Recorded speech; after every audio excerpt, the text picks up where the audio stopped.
Hello, football fans, and welcome to our live play-by-play reaction stream of the DC Defenders against the St Louis Battlehawks. We've got two undefeated teams today, both in the North Division, so we should be in for an absolute cracker. The stadium's already rocking. The DC Defenders have had fantastic crowds so far and have been allowed this week to get that beer snake going again. They've been officially allowed to do it after it was broken up last game. The XFL stepped in and said they are allowed to do it, and the stadium have allowed them to do it as long as they're being responsible. So we look forward to seeing that in today's game. So again, thank you very much for joining us. This is the DC Defenders and the Battlehawks live play-by-play reaction stream, two undefeated teams. The DC Defenders have played well so far, haven't yet thrown a passing touchdown, but are still undefeated. And then the Battlehawks have come back, the comeback kings so far of the XFL. They've managed to come back in the second half against the Brahmas in week 1. And then also again, right at the end with a last-second field goal against the Sea Dragons in week 2. So we'll see what happens in today's game. Let us know in the comments which teams you're supporting. Got Sebastian there already, a Battlehawks fan. So good to see you, Sebastian. So let us know what your thoughts are on today's game and what your thoughts are on the XFL so far. We had a fantastic game last night, of course, between the Vipers and the Sea Dragons. They went right down to the wire. A good fight back from the Sea Dragons to come back. Danucci for throwing for over 350 yards in that game as well. And Josh Gordon receiving over 100 yards and 2 touchdowns as well. So the stadium looks bright sunshine as we kick off. And it's the DC Defenders kicking off to the Battlehawks. It bounces into the end zone, I think. I think that's the first time we've seen it bounce into the end zone. So that's going to be excellent starting field position for the Battlehawks.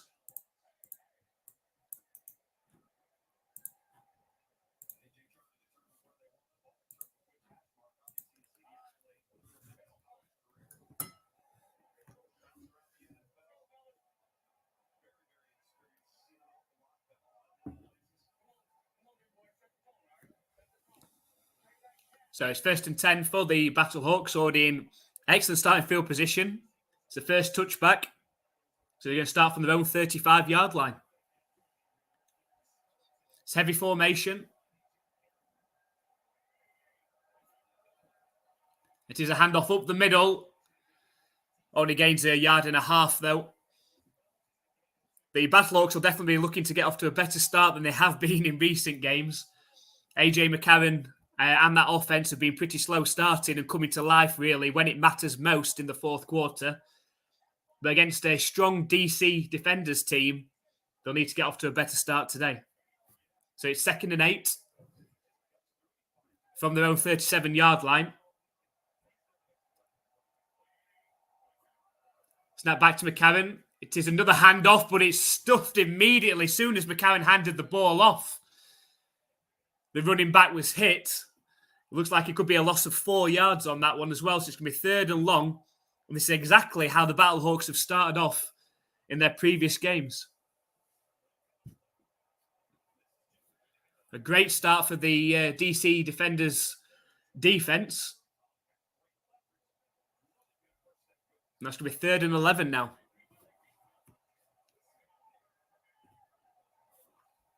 So trips right formation for the Battlehawks. Snap back to McCarron. Screen pass to the receiver. Gets a couple of blocks, but only gains 5 yards back. So we're 4th down. And likely an early punt for the Battlehawks, 3 and out.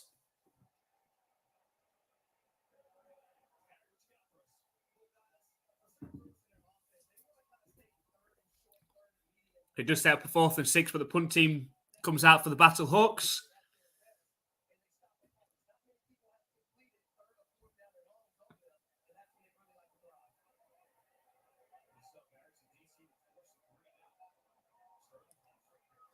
And the punt is up. Returnable from about the 25-yard line, but hit immediately. Spins out of a couple, but still can't gain anything. And the defenders will be starting around their own 25-yard line.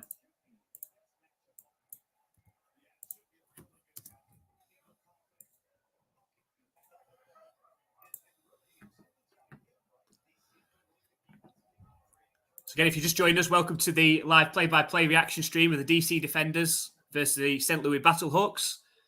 Come and say hi in the chat. The more interaction, the better. So 1st and 10 from their own 23-yard line for the defenders. It's a play-action pass. Managed to gain 6 yards.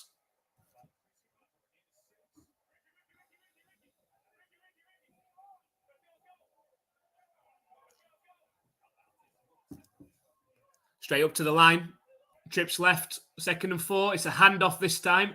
Finds a gap and dives forward for the first down. So a good quick tempo for the defenders to start with. They've got a first down already. Straight back up to the line again.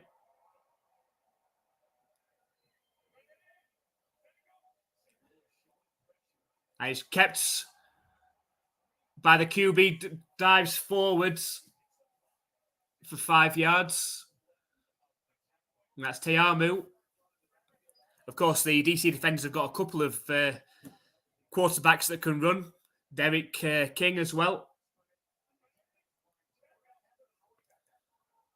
Play action pass for Teamu. Lost the ball deep. He's got a receiver open. He's caught at the 15.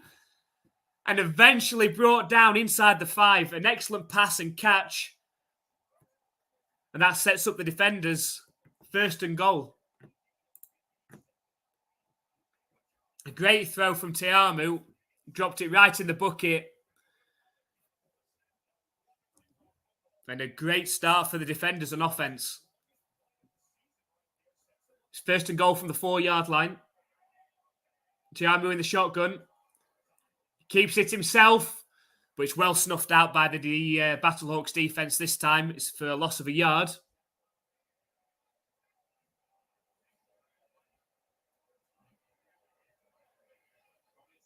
that'll set up 2nd and goal.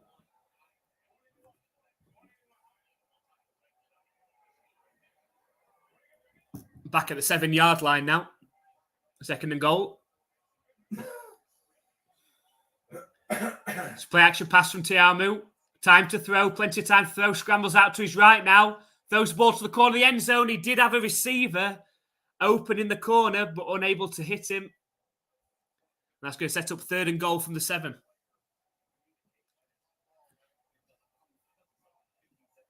As he scrambled out to his right, did have a receiver open in the corner.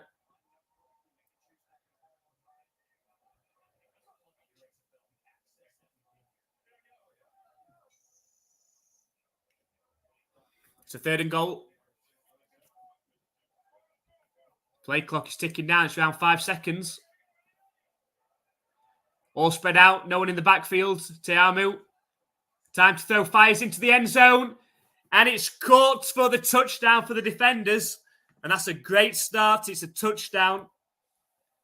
And they take an early lead. 6-0 to the tight end Ethan Wolf. 7-yard reception. And how many points are the defenders going to go for? It's going to be 1, 2, or 3. The first passing touchdown for the DC defenders in the XFL this season. They're going to go for 2 points from the 5-yard line.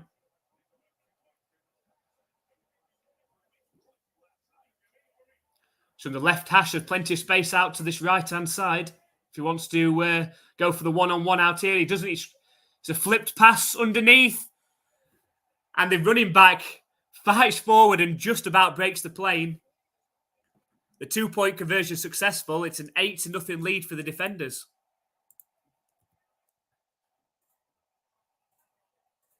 Great start for the DC defenders on defense, forcing a 3 and out, and then working their way down the field.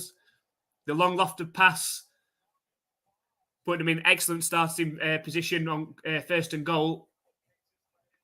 And Teamu, who's had plenty of time in the pocket to throw so far, was able to find Wolf for the 7-yard touchdown. And then the flipped pass to the running back on the 2-point conversion was successful. So a great start for this DC Defenders team.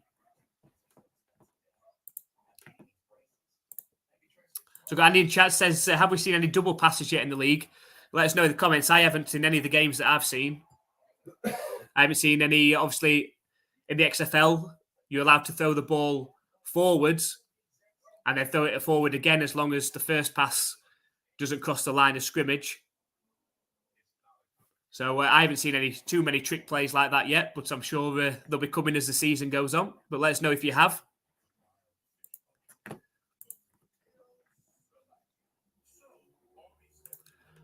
Again, if you just joined us, all football fans, welcome in our live streams. Come and say hi in the chat. Let us know your thoughts on the XFL so far, who your team is, perhaps, and who you support in today's game. We've got a triple header today in the XFL. Obviously, the Defenders against Battlehawks in our game. That's followed by the Guardians and the Renegades. And then finally, which should be another brilliant matchup to finish off for week 3, is the Roughnecks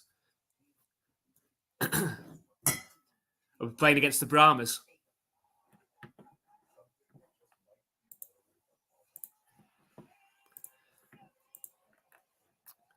If you're new to our channel as well, we put out a video yesterday where we take a look at the NFL versus the XFL. We compare the rules and the different aspects and features of each and give our opinion on which we believe to be better. So make sure you head over to our channel and take a look at that video and let us know your thoughts on that one. And if you haven't already, of course, please hit that subscribe button so you don't miss out on any of our XFL or NFL content. We do cover both. Obviously, we're working with the combines being this week, and we're working towards the draft towards the end of April. So we're covering that in the NFL. But in the meantime, our focus is obviously on the XFL, which has had a fantastic start. So make sure you head over to our channel, hit that subscribe button, and watch this latest video.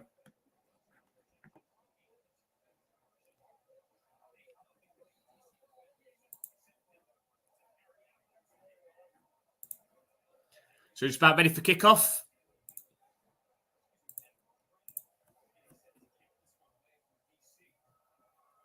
So we're ready for kickoff. It's returnable from the 5-yard line.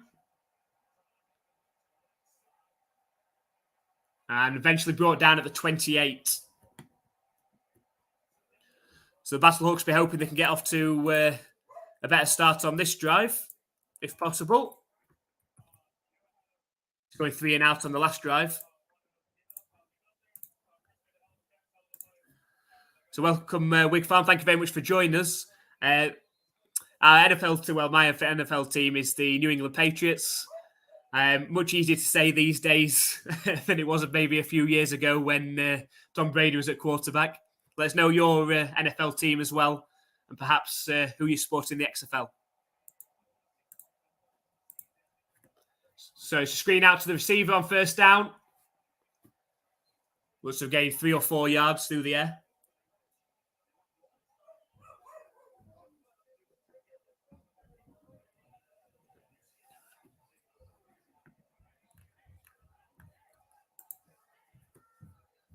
So 2nd and 6.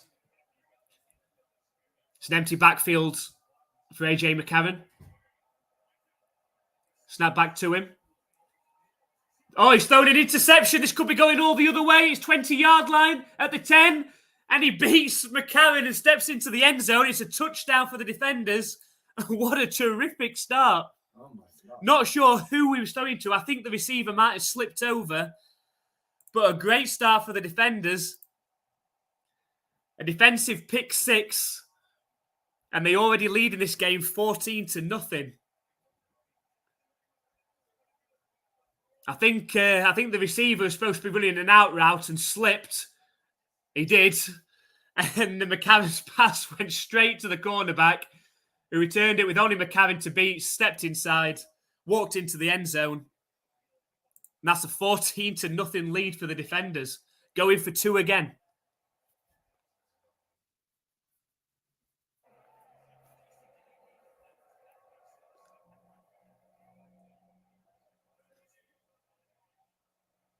So on the 2-point conversion, Tiamu scrams out to his right. He had a wide open receiver and lofts it over his head. Should have really been the completion there for another 2 points. He was under a bit of pressure scrambling out to his right, but if you just take a little bit off that pass, the receiver was wide open in the end zone. But terrific start for this defenders team.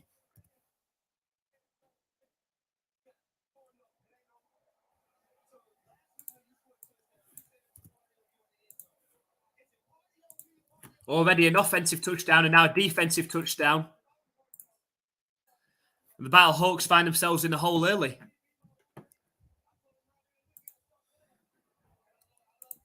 So I'm adopting Houston as my XFL team. They look really good, the Roughnecks. Looking forward to watching them. Unfortunately, they're on a bit late in the UK. I think it's a 1 o'clock kickoff, I think, our time. But looking forward to watching the Roughnecks. They've looked good in the highlights that I've seen so far. Definitely the team to beat. Obviously, we put out our power rankings in our video yesterday, and they're definitely up at the top at the minute. Let us know, Wig Farm, who your NFL team is as well. So the kickoff is returnable from the 15-yard line for the Battlehawks. Bites through a couple of tackles, but is eventually brought down at the 27. So kicking off. A bit of pushing and shoving. But the Battlehawks found themselves in a bit of a hole. Can't let things get too out of hand, or it'll be, even for the Battlehawks, trying to come back from this in the fourth quarter will be too big a challenge.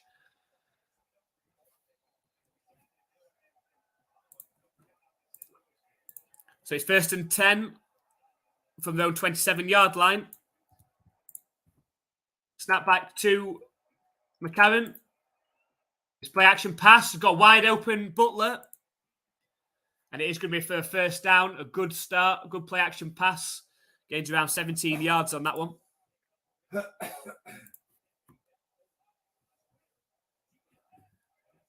Butler had the huge touchdown catch and run last week. So 1st and 10. Handoff up the middle this time. Good bit of strong running. Managed to gain 3 to 4 yards on the ground. Just inside their own half now.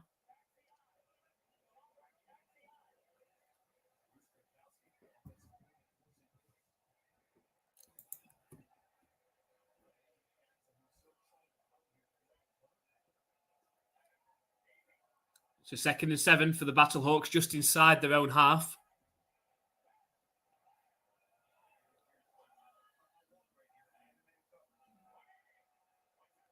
Snap back to McCarron. Time to throw. Lofted pass down the left sideline. He's got a receiver. And connects downfield. It's his running back, Hill. And a good gain for the Battlehawks, looking to fight back.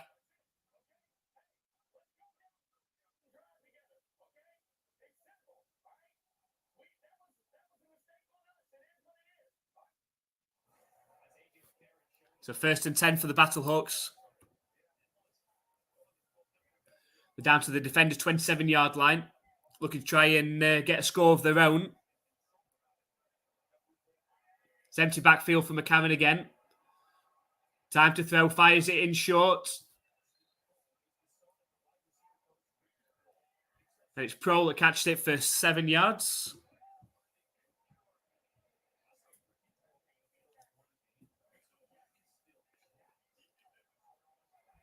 Straight up to the line for the Battlehawks.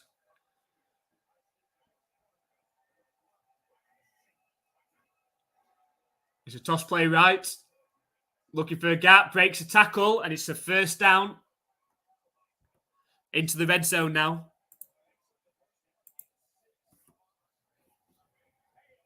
So a good response for the Battlehawks after that pick 6 from McCarron. So trips left for McCarron this time. He's had plenty of time to throw so far. Changing the play at the line.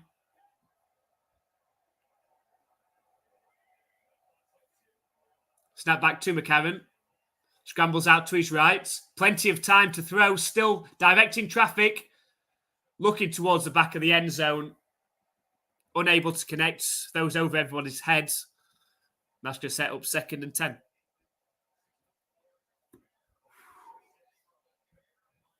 Interesting. Obviously, former NFL defensive coordinator Greg Williams, defensive coordinator of the DC Defenders. Got Bruce Gradkowski, the offensive coordinator of the St Louis Battlehawks. So he used to play in the NFL as well. So 2nd and 10. Quick fire out to the receiver. He's 1-on-1. Can he beat him? He can't. He gets brought down, but managed to take the ball 7 yards downfield. That's going to set up 3rd down. Certainly within striking distance now.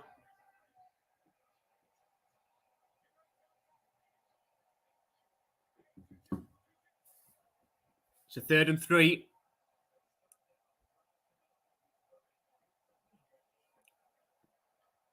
Empty backfield now. Spreads Hill out wide. And they have to call a timeout. Play clock was down at 1. It's going to be 3rd and 3 from inside the 10-yard line when we come back. So this year I'm a bandwagon Lion fan. The Lions looked really good, especially in the second half of the NFL season. If you get Aaron Rodgers out of that division as well next year, the Lions have got a fantastic chance. Goff looked really good at quarterback. And that defense and offense certainly turned it on in the second half of that season. So could be a good shout for winning the NFC North next year if they can build on that momentum.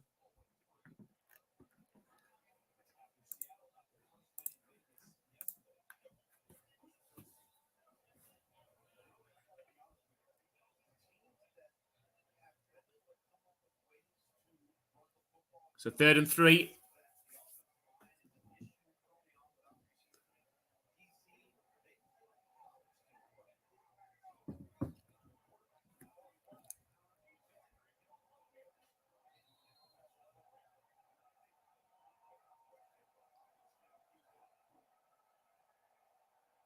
So it's 3rd and 3.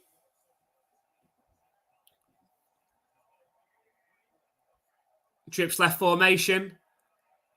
He's got a wide open Hill out the backfield, who strolls into the end zone. And that's a touchdown for the Battlehawks.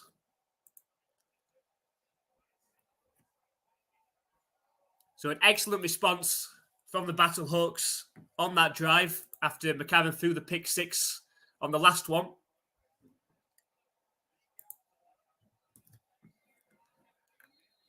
And how many points are they going to go for extra on this occasion? Looks like 2. They're going to go for 2 extra points.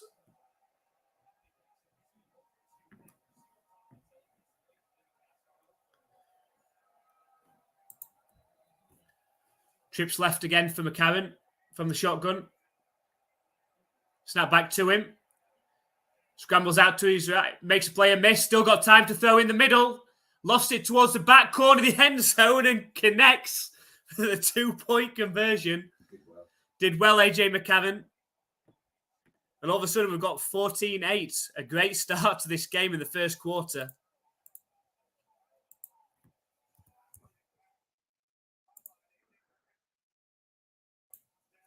So that puts it at 14-8. And it's got to be said that had the receiver not fallen over, slipped over on that pick 6, it probably wouldn't have been a pick 6. But a good response from AJ McCarron and that offense. We'll be hoping they can build on that moving forwards in this game as well. But really good start. Obviously, 2 of the stronger teams that have started this season, the Defenders and Battlehawks, both at 2-0. Both in the North Division as well.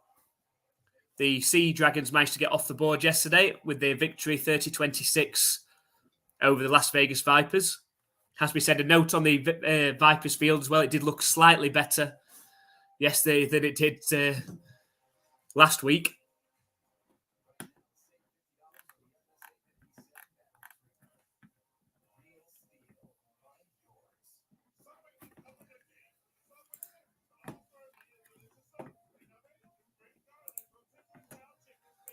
So if you're new to the XFL, make sure you check out this video on our channel where we go through the rules and about each of the teams and how it all works, all in under 5 minutes. So head over to our channel, breaks it down nice and quickly for you, everything that you need to know about the XFL this season.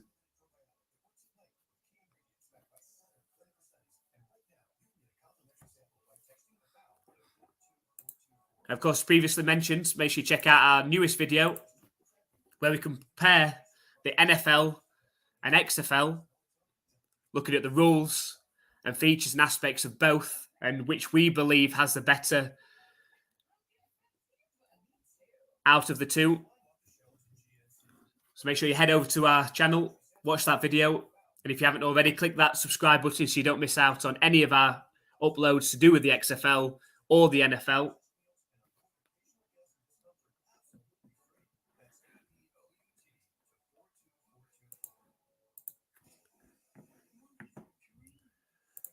And let us know what your thoughts are on today's game so far. Obviously, a great start for the DC Defenders. They forced a 3 and out, went down the field, scored the touchdown. Backed that up straight away with a pick 6 off of AJ McCarron. But the Battlehawks have fought their way back and had a touchdown drive of their own. We've got a 14-8 score. So a great start to this game. And hopefully it's going to continue a nice high-scoring game.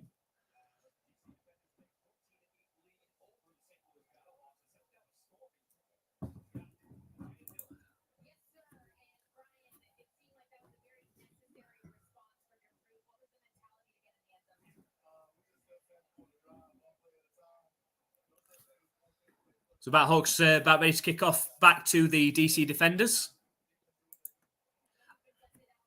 I don't think we've had a kick return yet for a touchdown so far.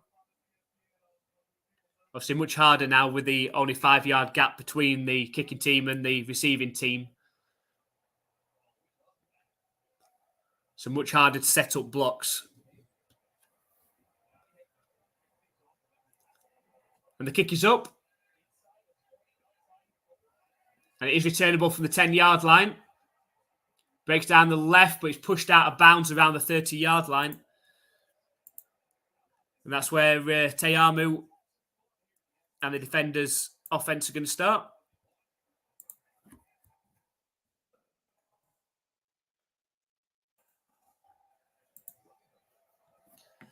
Looking to build on what's been a great start for the defenders' team already.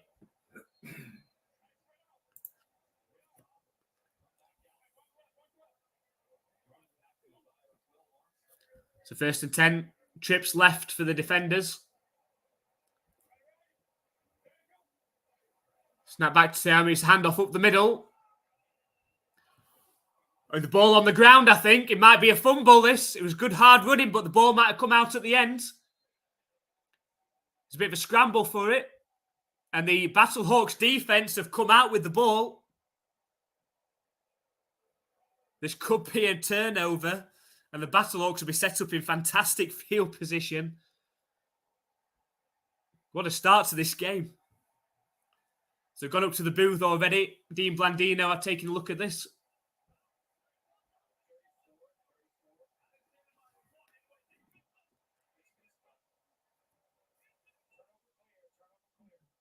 There you go. It has been ruled a turnover. And the Battlehawks have got an excellent opportunity to at least tie this game up. The ball is clearly out. And a clear recovery from the Battlehawks as well. A great start. So the Battlehawks are on the 34-yard line. Empty backfield for McCarron, who's had plenty of time to throw stuff so far. He sets off running. Slides down after gaining 3, maybe 2 yards. Studs first, as the QBs tend to do these days. Not quite as high as Mac Jones likes to do it.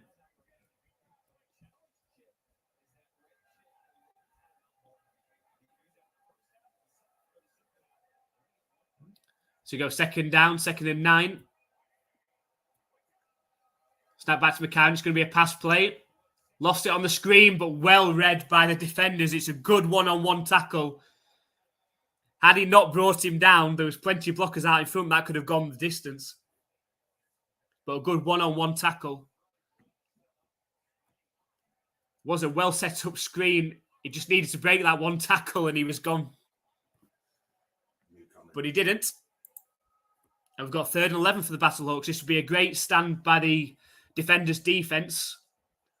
So it's 3rd and 11 from the 35-yard line. Yep. There's a flag. It could be a false start, this. It is. That's going to put the Battlehawks even further back now.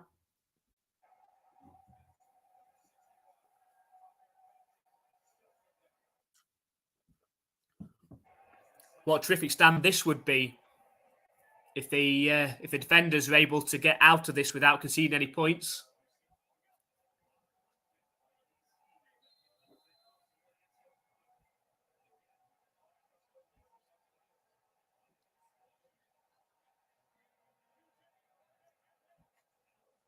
So 3rd and 16.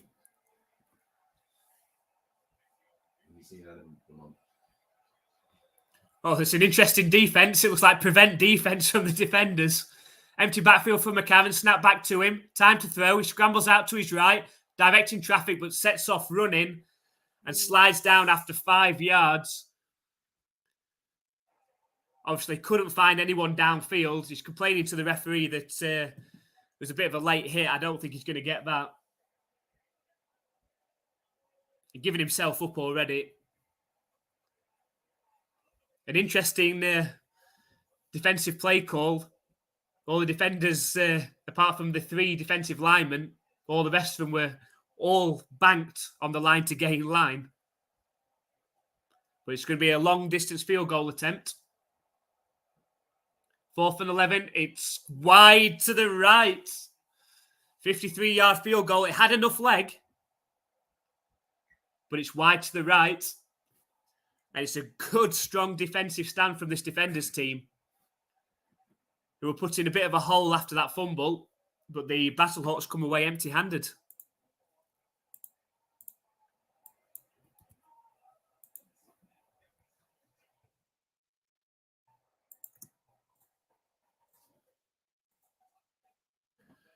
So the Battlehawks back on defense now.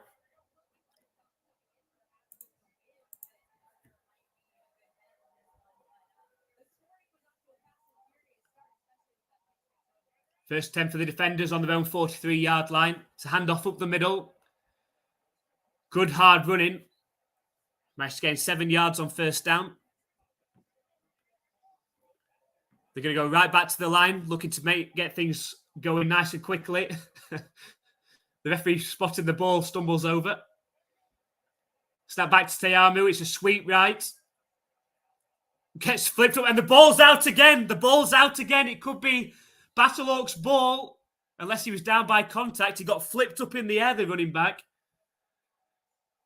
And the ball came out. I'm not sure if he was down by contact. We'll definitely take another look at this. Flips up in the air. I think he might be down. I think his helmet, he actually lands on the top of his helmet. Oh, it's close. It's close. They'd have to challenge it, though, now. And it looks like they might be challenging it.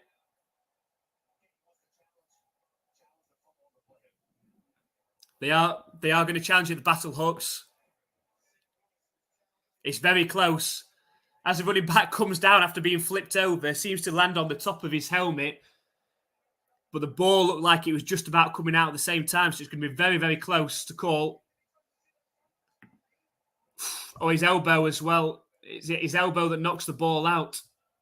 It's going to be tough. A tough one for even Dean Blandino to call this one. They didn't give it a fumble on the field, which means they need clear and obvious evidence to overturn it now.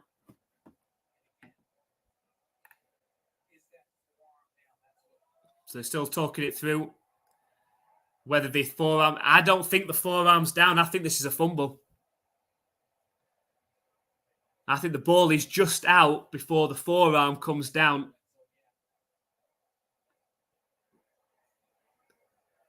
There, the ball's out before the forearm comes down. I think this is a fumble.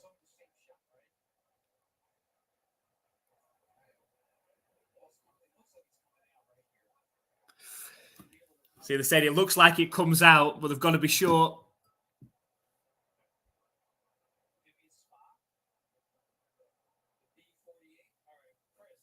I think it is. It is a fumble. Dean Blanino said he's seen enough evidence to overturn it, so it's going to be Battlehawks ball again. The third turnover in this game already. Obviously, the AJ McCarron pick 6, and now the DC defenders have fumbled it twice. The running backs have fumbled it.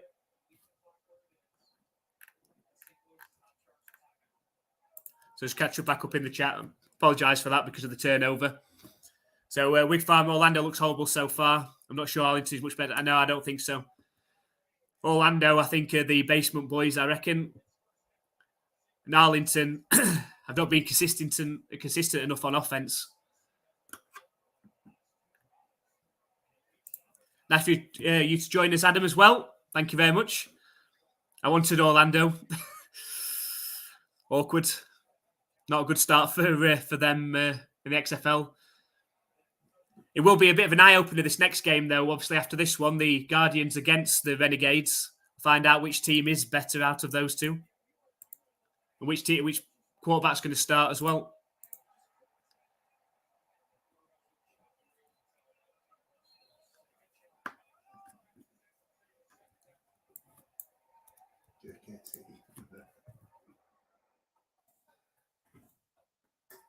So Battlehawks take over from where the fumble was.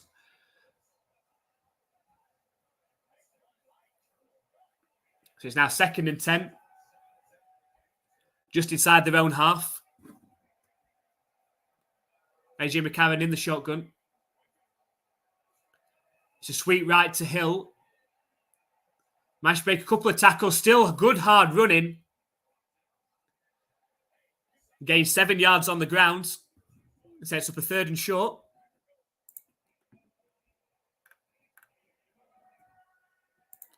Well, thank you very much for joining us, Adam. It's much appreciated.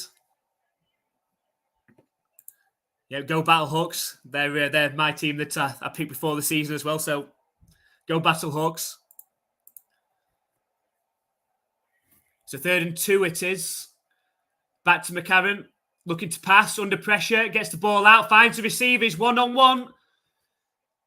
And the ball comes out at the ends. But then it bobbles out of bounds.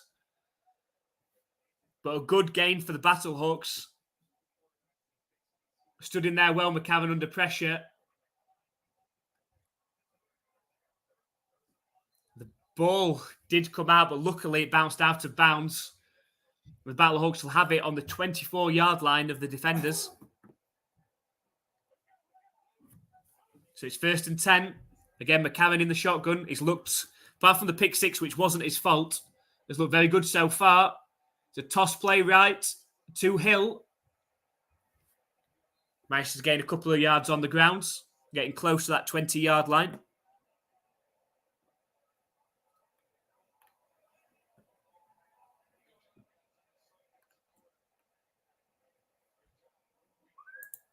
No, unfortunately, it was the Battlehawks.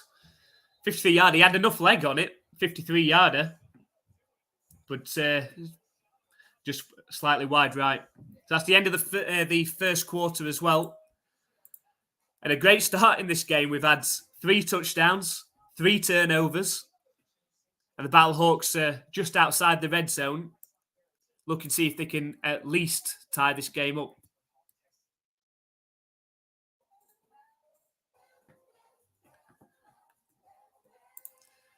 Thank you very much for joining us, GKT, as well.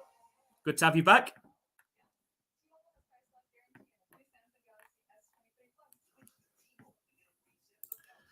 Yeah, I agree, Adam. I think from what we've seen of the Roughnecks so far, we've definitely put them at the top of our power rankings. Should be a good game later, though.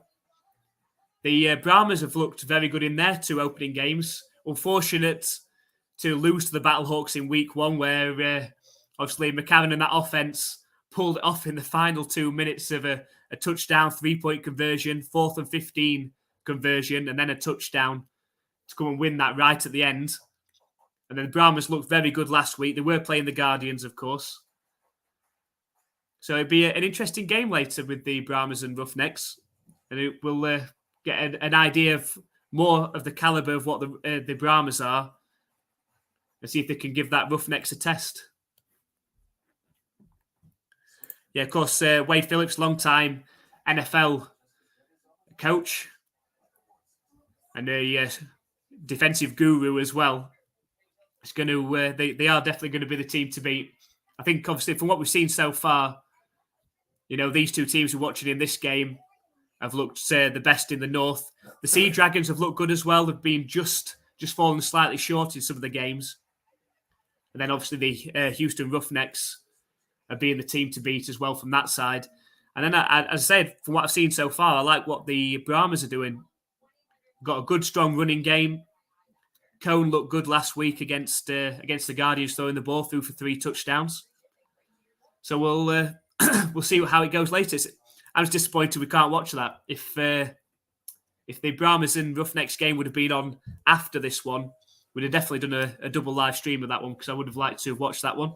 Unfortunately, our time is 1 o'clock in the morning, that game. It's work tomorrow, so unfortunately we can't do that. But hopefully we'll catch the Roughnecks soon. I know next week the Battlehawks are on again at this time. So we'll definitely be streaming that game at least next week, the Battlehawks.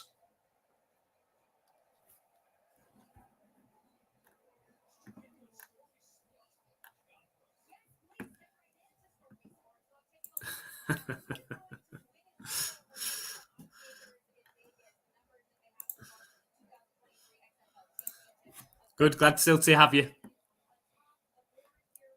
Let us know who you're picking in this one.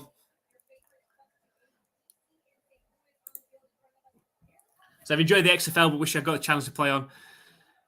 Yeah, that's the unfortunate thing. I think hopefully, if the XFL can be successful, hopefully it'll spread next year and they'll have it on more channels. Hopefully, that's hopefully the plan.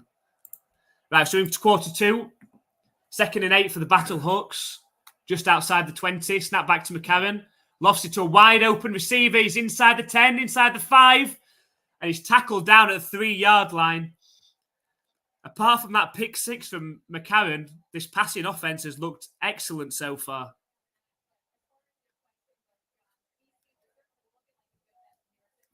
So it's going to be 1st and goal from the 3-yard line for the Battlehawks. An opportunity to tie this game up.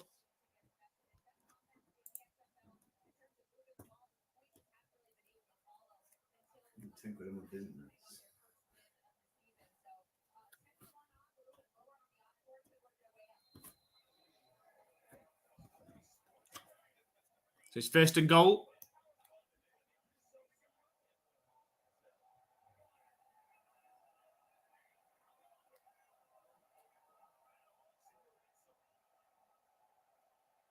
This goes under centre. AJ McCarron on 1st and goal. It's a handoff up the middle. He's fumbled the ball on the snap.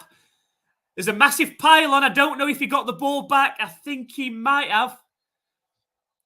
This could be a 4th turnover. The DC defenders have come out with the ball as well. It was a clear fumble. It's just whoever came out with the ball, and I think the defenders have got it.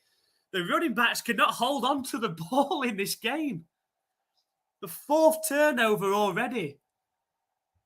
Just never collected the snap. The handoff, sorry. The ball clearly bounced out.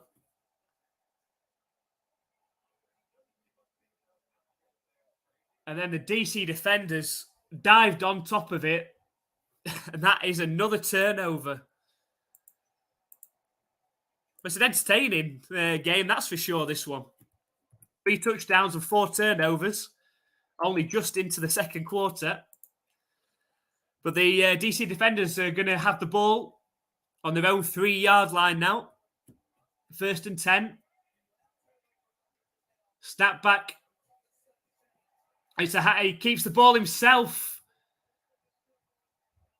And it's Teamu. Keeps the ball himself. It looked like a Lamar Jackson run. Fake handoff, run straight up the middle, find the gap. It's a 1st and 10. Takes the ball up to the 17-yard line. Shotgun formation. Trips left for Teamu. He hands it off again, though, up the middle to the running back. Can he keep hold of it? That's the question. He does. Managed to gain 5 yards. Got a bit of pushing and shoving as well. Really good game, this one. Had a bit of everything so far.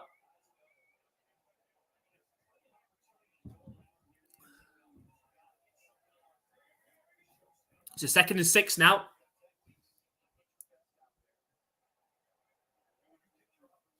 It's a shotgun formation. It's play action pass, fired over. He fired over the middle and just out of reach of his receiver. That would have been another big gain if he'd been able to connect there. He doesn't. It sets up 3rd and 6.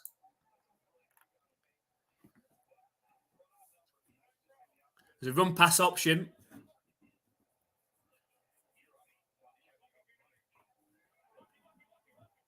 It's a 3rd and 6 now.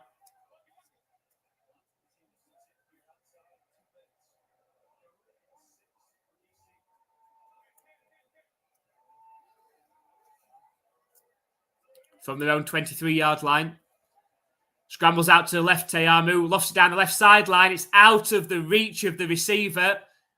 Looking for a flag. He's not going to get one, though. The crowd don't like it. But Teamu has to take his offense off the field. And a good stand from the Battlehawks after that turnover.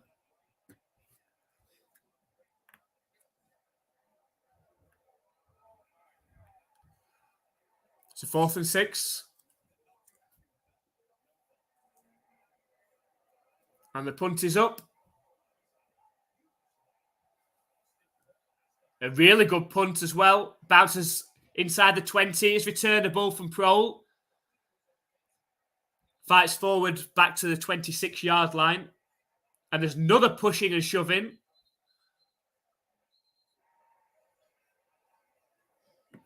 But the Battlehawks have the ball back from their own 26-yard line. And I think the message has got to be, let McCarron throw the ball, don't hand it off. So 3 running backs have now fumbled the ball. But the Battlehawks have the ball back from their own 26-yard line. We've got a short break. So make sure to catch back up in the chat. So Adam said the game's on at ESPN, Fox, CBS, ABC, NBC. I can get... Yeah, this weekend, for some reason, they seem to have picked FX for quite a few of the games. I think yesterday's game was FX. This game, the next game against between the Guardians and Renegades is FX as well. I think the later game, I think the Roughnecks game, I think is on a different channel, though. Might be ABC. Obviously, you can watch all the games on ESPN Plus, which I think, as Andy said, it's £10 over here in the UK a month.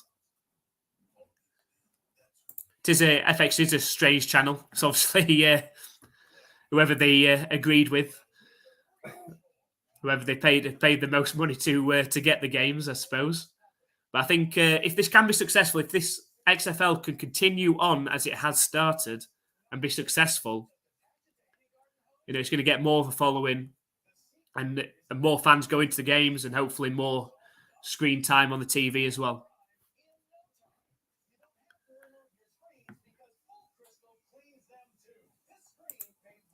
Yes, I got a sports package, but FX wasn't considered one. No, you wouldn't. You wouldn't consider FX. I mean, but on the FX channel before this game, it was a film. It was, I think, it was The Kingsman was on. So it's not considered a sports channel, but somehow got the XFL for a few games.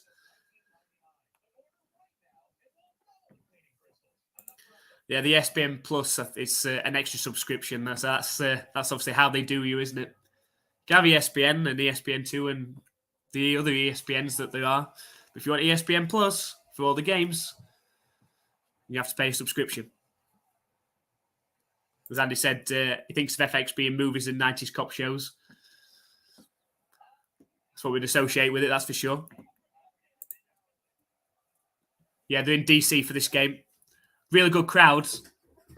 The crowd got into a little bit of trouble last time out for their beer snake of the cups that they had going. It got broken up, and so they started throwing lemons onto the onto the pitch. I don't know where they got full lemons from, but they were throwing them. But the beer snake is allowed apparently now, as you just said. Yeah, so they're allowed to do the beer snakes as long as there's not any unruly behaviour, and as long as all the beer cups end up in the recycling at the end. I think is the agreement. So here we go with the Battlehawks. 1st and 10 from the 26-yard line, from their own 26-yard line, that is. It's a handoff up the middle. Good running from Hill. Looks like he's gained around 5 yards.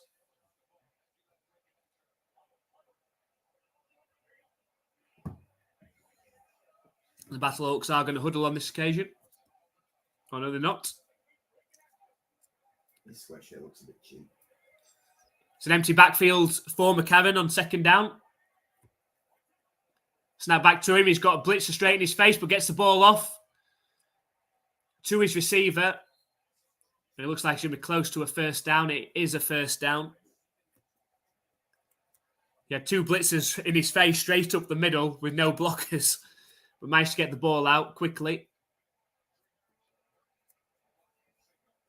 So it's going to be a 1st and 10 from their own 38-yard line now for the Battlehawks.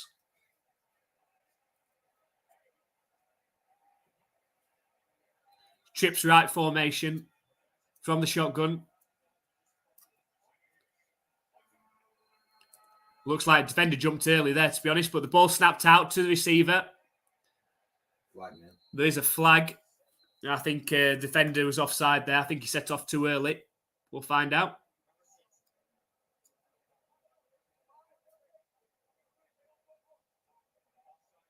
It was offside. So that's going to be 5 yards closer for the Battlehawks.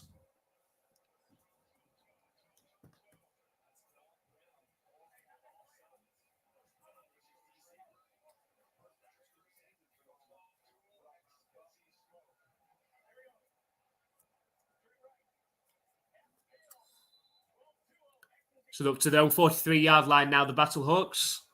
It's 1st and 5.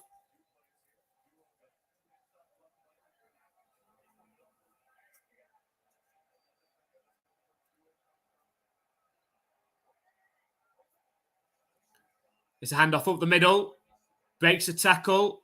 Fighting forward, spins. He looks like he's got the 1st down. It's going to be a 1st and 10. They're just inside their own half as well.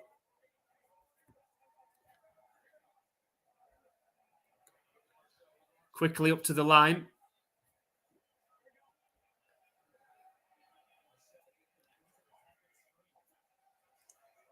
It's a handoff again up the middle. Got blockers in front. Bounces out of a couple of tackles. And gains 7 yards on 1st down. Into DC defenders' territory now. The defenders 3 points favourites in this game. Probably more down to home field advantage, which obviously both teams have had to actually travel to this game. So 2nd and 3. It's like pressure coming from the defenders. Lofted pass over the top, but it's out of reach of the receiver. Sets up 3rd and 3, so it's a heavy blitz. Well sent by the defenders there. Got the timing from McCarron off.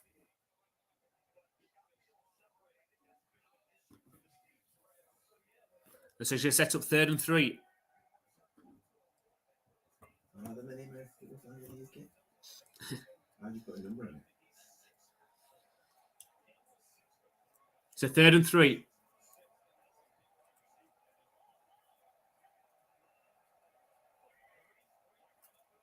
Snap back to McCarron. Time to throw. He's got a receiver open, but he throws behind him. It's the running back out the backfield on the wheel route. McCarron's not happy. He wanted him to go out. He's shouting at him. The running back's picked up a lot of turf in his helmet. Camouflage. But it's incomplete in the end. It's 4th and 3, and the Battlehawks are going to punt. McCarron wasn't happy with the running back there. He was wanted him to go out. He didn't. So it's going to be a punt. And the punt is up. It's going to be fair caught at the 10-yard line. So that's where the defenders are going to start this, their next drive.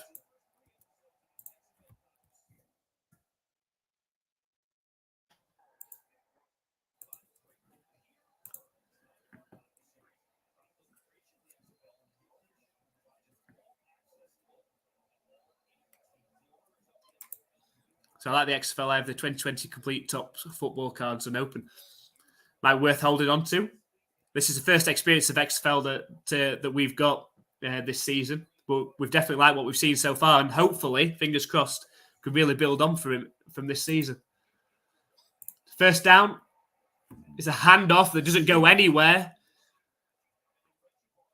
And it was Derek King, now in at quarterback, replacing Teamu. He's looked pretty good running the ball so far, Derek King. He had a little bit of time with the Patriots in pre-season as well.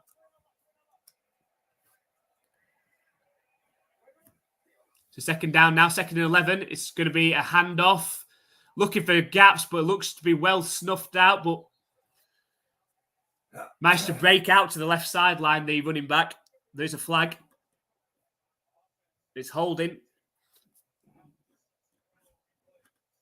We're half the distance to the goal. Yeah, clear holding.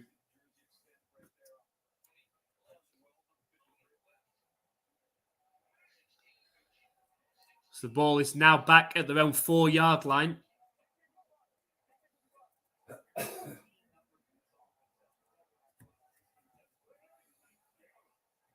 Second and 15. Under pressure in his own end zone. And just about gets out of his own end zone, King. But excellent defending from the Battlehawks. And I think they're going to be starting it's going to be 3rd down from their own 1-yard line. Dives down to get out of his end zone at his own 1-yard line. It's 3rd and 18 from their own 1-yard line for the defenders. We're trying to get at least a few yards to give the punter some room. That's 3rd and 18. Moves out to his right. King has got time to throw. Steps forward, starts running. And does manage to gain about 5 yards on the ground. They are going to have to punt. It's still going to be... the punter's still going to be stood in his own end zone.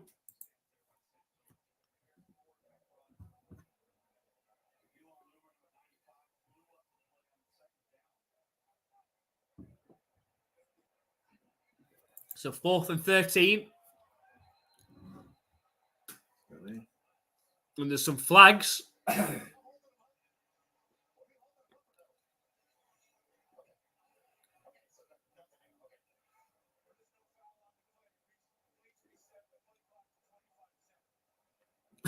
There's no foul.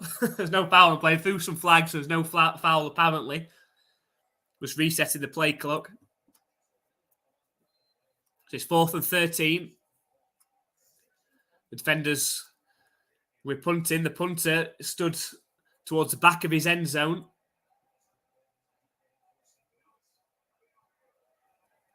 He's going to need a big punt. The punt is up. It's really good punt, actually. It's going to be returnable from the 40-yard line. From Prohl, spins out of a tackle, but returns it back to around the 43-yard line, and that's where they'll start their next possession, the Battlehawks. Really good punt from the defenders there. Got a lot of height on it and distance. And it's going to make the Battlehawks have to work a little bit harder to get down score the touchdown. So it seems we've had plenty of offense in this game, but the obviously turnovers have been costly. 4 of them in this game so far, 3 fumbles and the pick 6 from McCarron.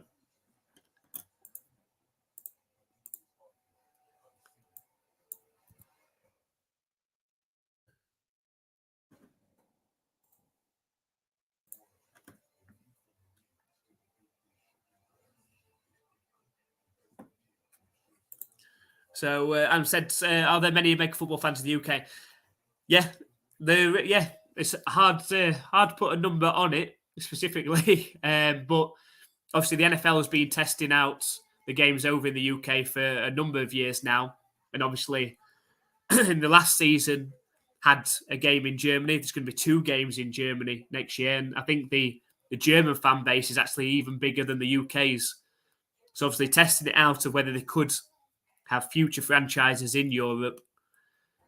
And I think if they did, I think they're probably looking at a European division, perhaps a team in the UK, maybe a team in Germany, and teams in other countries in Europe as well. I think they'll be looking to test out. But there's a huge American football fan base definitely in Europe, and the games in the UK have been sold out. We've got 3 games in the UK this year as well, which hopefully we're trying to get to one. And hopefully the Bills game, hopefully they're playing somebody, one of the contenders for next year. So that'd be a good game. Rumours were having it that it could be the Bills against the Raiders, which would be a really good game to go and watch, depending on what the Raiders were doing at quarterback, of course.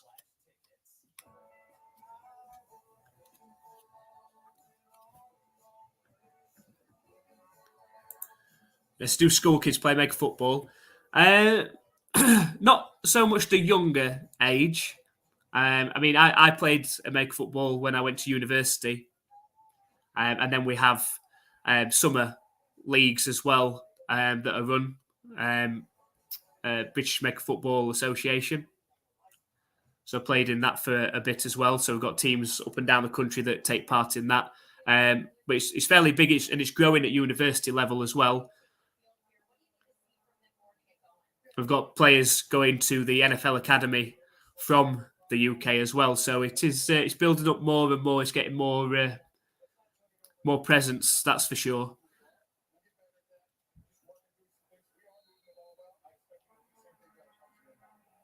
So hopefully there's going to be more and more products coming out of the UK into the NFL moving forward.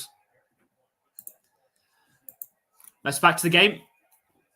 It's 1st and 10 from their own 41-yard line. For the Battlehawks, it's a handoff up the middle. Bounces out to the right, Hill. And he's eventually brought down just after a 1-yard gain. So it'll be 2nd down and 9.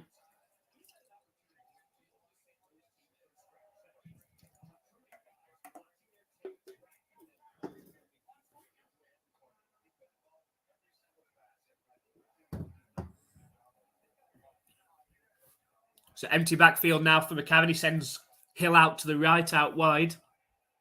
2nd and 9. Snap back to him. Fires out to receiver, but over his head for 3rd and 9 now for the Battlehawks. Missed a few passes now, McCarron, after a really hot start in this game. Obviously, disregarding the pick 6, which wasn't his fault. But he's just missed a few passes now. But it's 3rd and 9 now from their own 42-yard line. Looks like the defenders are sending pressure. Empty backfield for McCarron. He has got time to throw. Moves out to his right. He's under pressure now and ends up throwing the ball away. And a good stand again from this DC defense. It's going to be another punt. Just saw 7-0. Yeah. Liverpool 7-0. What, Liverpool won or Man U won? Liverpool beat Man U 7-0. Did they? It said there. And the punt is up. And it's caught inside the 20-yard line for the defenders, around the 18-yard line. That's where the defenders are going to start.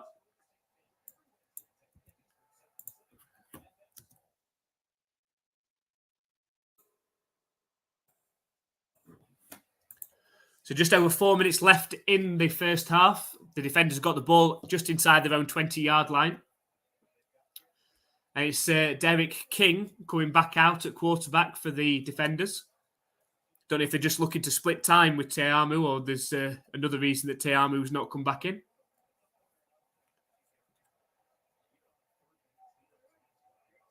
So it's snapped back to him. It's flipped up the middle to the running back. Fights forward for a few yards. Teamu's on the sideline with his helmet on, so must have been a planned switch. He went for a shit.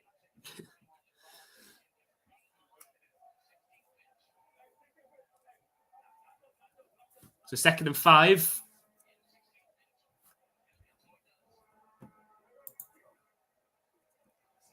Flipped out right to the running back this time. Managed to gain 3 yards on the grounds. He's going to set up a 3rd and 2.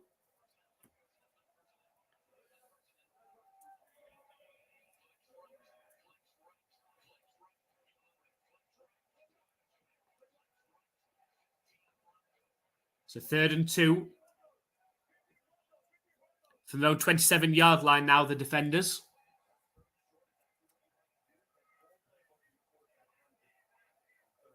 Looks like pressure from the Battlehawks. They do send pressure. Oh, and they get through. And several of them hit Derek King at the same time. He had nowhere to go. Excellent timed blitz up the middle. Wow, he had absolutely nowhere to go, Derek King there. So it sets up a 4th and 8, and the defender's going to have to punt. So the defense of both teams have really stepped up after 2 scoring drives on offense early in the game, and then obviously the pick 6. And the punt is up. Another decent punt, collected just outside the 30-yard line from Pro. Breaks a few tackles, though, and takes it all the way into defenders' territory, up to around the defenders' 43-yard line. There's a flag, though, and usually a flag on a punt return is usually against the return team. We'll find out. Blocking the back, so he's going to come back.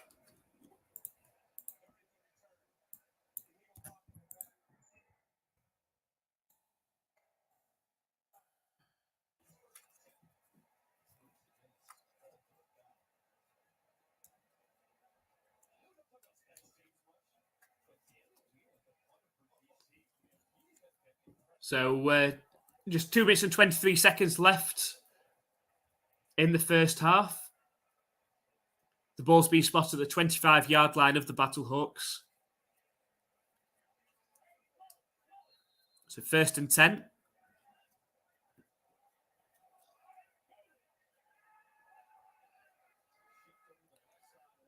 And it's heavy formation under centre now, McCarron. There's a handoff up the middle to Hill. Gets a couple of good blocks. Gains 8 yards.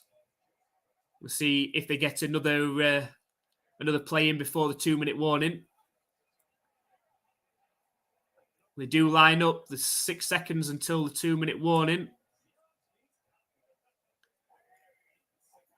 They do snap it. Quick fire out to receiver, one-on-one. And dives forward for the first down. Gains 3 yards. Needed 2, gained 3. And that takes us to the 2-minute warning. With the Battlehawks seeing if they can tie this game up before half-time.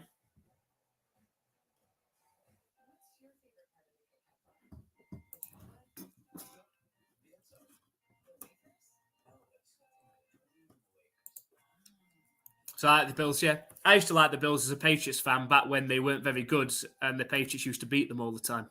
Now the roles have slightly reversed and the Bills have obviously got good and the Patriots have declined a little bit.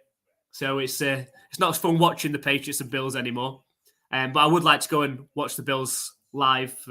Josh Allen, Stephon Diggs, Von Miller, etc. So hopefully we'll be able to get to that game. And hopefully it's a good matchup.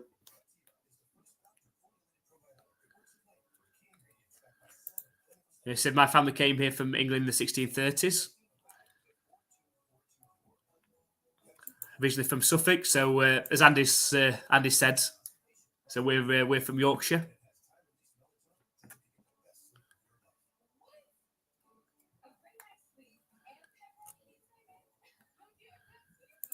Yeah, as Andy said, we do like Wales. Going again on holiday this year in the summer.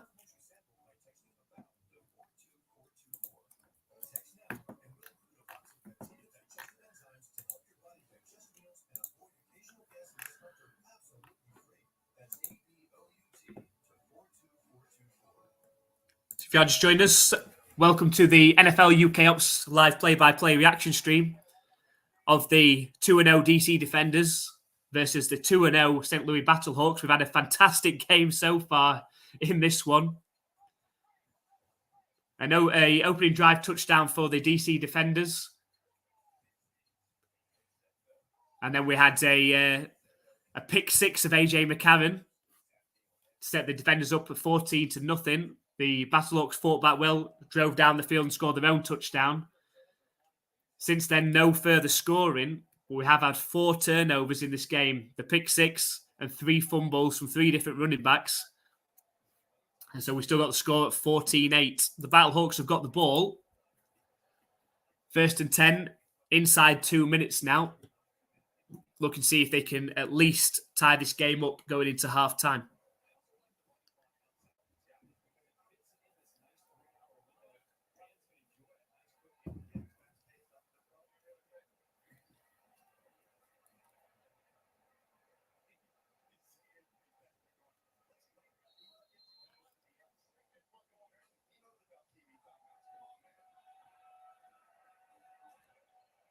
So 1st and 10 from their own 36-yard line for the Battlehawks. Shotgun formation for McCarron. Snap back to him, looking to pass. Throws it short to the receiver. It's a completion. Oh, nice. And it's Butler. Steps inside. Managed to gain around 8 yards on that pass play. Butler, tall, big-bodied wide receiver. Wouldn't look out of place on an NFL team, that's for sure. Definitely got speed as well. Saw that last week. So 2nd and 1. AJ McCarron seems happy to let the clock run a little bit. He's in the shotgun. Trips right formation. Snap back to McCarron. Time to throw. Connects again with Butler. A great catch. And I said Butler could, if he continues this play in the XFL this season, could find himself potentially on a NFL squad in pre-season. Clock ticking under a minute now. It's 1st and 10. They're on the defender's 35-yard line. Empty backfield for McCarron. Snap back to him. Fires it short to Butler again.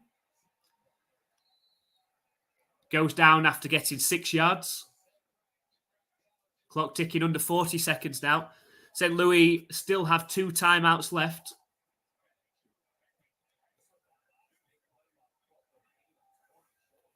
Second and 4, just inside the 30-yard line.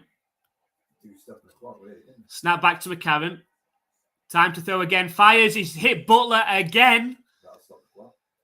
It's gone. It's the 1st down, so we'll stop the clock until the ball is spotted. There's 18 seconds left. It's been all McCarron to Butler on this drive. I think the Battlehawks have taken a timeout here. The ball's all the way down to inside the 10-yard line as well, so it's going to be first. Is it not inside the 10?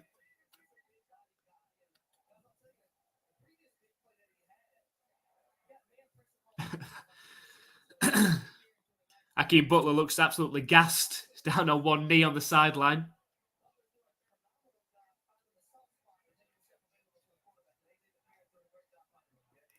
Yeah, they are. It's not 1st and 10, it's 1st and goal.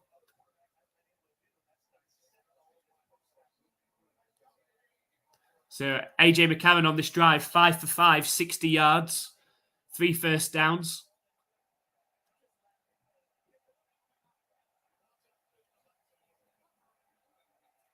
So 18 seconds left. It's 1st and goal, not 1st and 10. TV's got it wrong. 1st and goal from the 7-yard line. Dumps it off to Hill, who fighting forward, gets tackled at the 1-yard line. And the Battlehawks call a timeout with 9 seconds left. So we're 2nd and goal from the 1-yard line.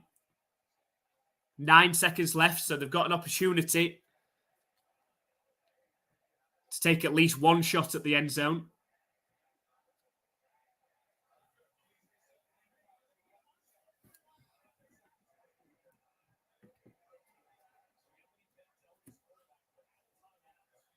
So no timeouts for the Battlehawks. Can't take a sack on this play. Can't run the ball really in case they get stopped. They put a couple of seconds back on. It's now up to 11 seconds, but still. They have to come away with points. The Battlehawks, they'll be hoping for 6. They'll be hoping to at least tie this up with possibility of more from the extra points. We're 2nd and goal. 11 seconds left. McCarron in the shotgun. Here we go. Snap back to McCarron. Looking to his right. Looking for Butler. Lofts it towards the back of the end zone. Jesus. He didn't have a receiver. He threw it away, really. It was well defended. There's only 6 seconds left now. I think the Battlehawks are going to continue and have another shot at it on 3rd and goal. They're going to have to do it quick. It's going to have to be a quick snap and fire.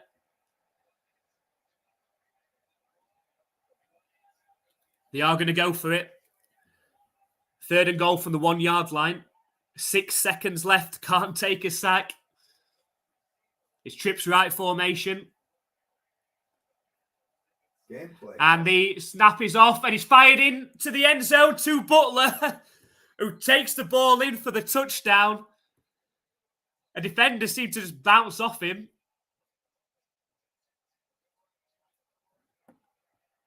And it is a touchdown to the St Louis Battlehawks. And they do tie this game up at 14 each. Too big. Butler was just too big there. Just stood there, caught the ball, and the defender just bounced off him. So it's 3 seconds left. And the Battlehawks, let's see what the Battlehawks go for. Looks like they're going to go for 2 again. They went for 2 successfully the first time around. We've got an opportunity to take the lead for the first time in this game. Shotgun formation. Snap back to McCarron. Under pressure, though, and goes down on the sack.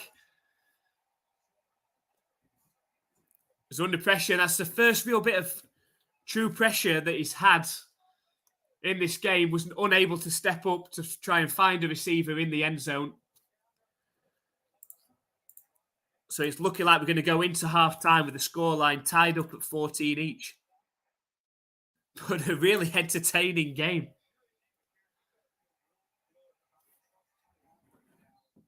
It was, of course, at one time 14-0 to the defenders. The Battlehawks have fought back since that point. I said, Butler, when you look at him, it looks like an NFL player. The height he has and the size matched up against some of these smaller-sized DBs in the XFL is just complete mismatch.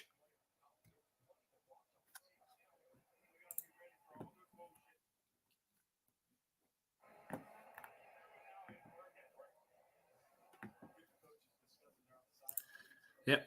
Woohoo! Go Battlehawks. So he's going to kick it off to the defenders. And it's either going to be a touchdown this or it's going to be the end of the half. One or the other. The kick is up. And it bounces into the end zone. Which means it will come out to the 35-yard line. So I was wrong. It wasn't a touchdown or the end of the half. There's going to be 3 seconds left. And the DC defenders are going to have one more opportunity. Teamu comes back out.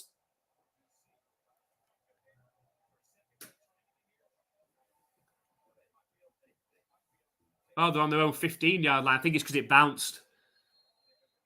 So they're just going to take a knee, the defenders.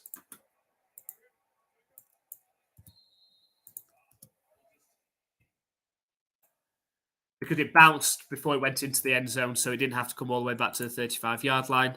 The defenders take a knee with 3 seconds left, and that's going to take us into half-time, all tied up. And it has to be said, a very entertaining first half, hopefully. More of the same in the second half, with the Battlehawks hopefully coming out on top in the end.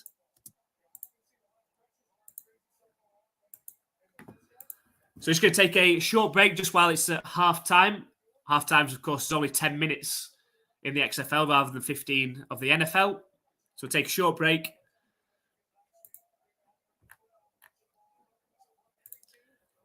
And we'll see you in just over 5 minutes or so.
Hello and welcome back to the live play-by-play reaction stream of the DC Defenders versus St Louis Battlehawks. We're ready for the second half. It's just kicked off and returnable from the 10-yard line for the DC Defenders and tackled down at the 28-yard line. And so that's where they will start their first possession of the second half.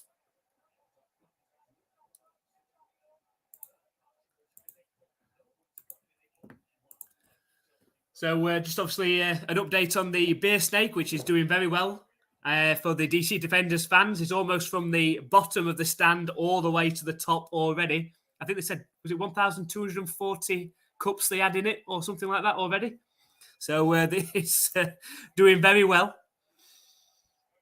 So first and 10 for the Defenders. From their own 28-yard line, it is Teamu, hands off up the middle. Managed to gain about 4 yards on the ground. As Andy said, Beer Snake looking good.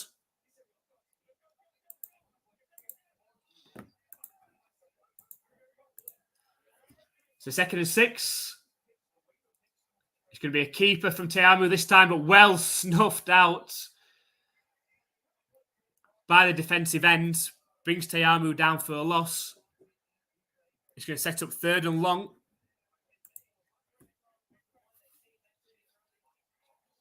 Straight up to the line, though.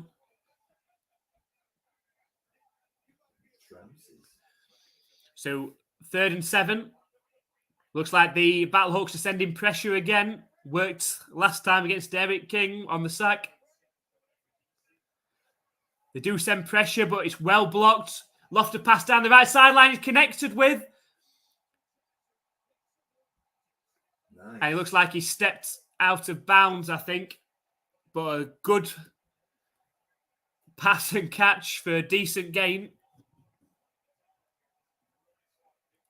And they're back up to the line of scrimmage already. They're onto the 40-yard line of the Battlehawks. Teamu takes off running. Ooh. And he's brought down from behind after gaining 3 yards on the ground.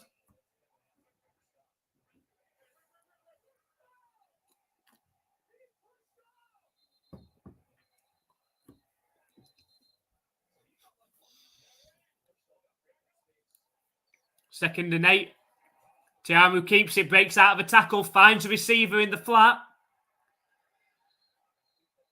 Tackle down low, the receiver. He's going to set up third and short, looking about third and 2 for the defenders.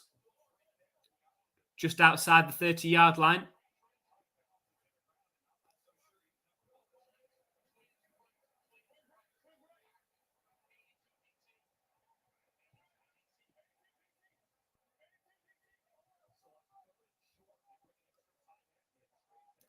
So third and 2 from the 32-yard line.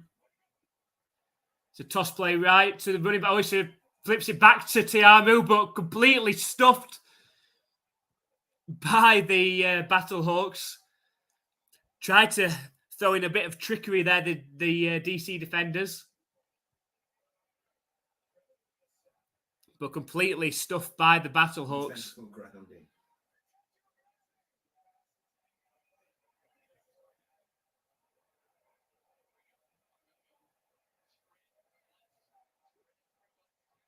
It looks like they are going to go for it on fourth down.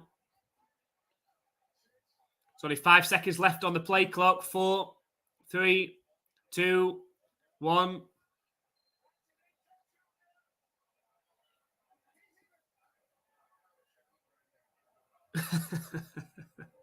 Their coach of the Battlehawks is saying it was intentional grounding in the last play.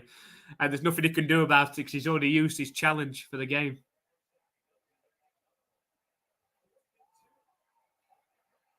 And it's a handoff. And it's got the 4th and 2. Managed to pick up 7 on the handoff.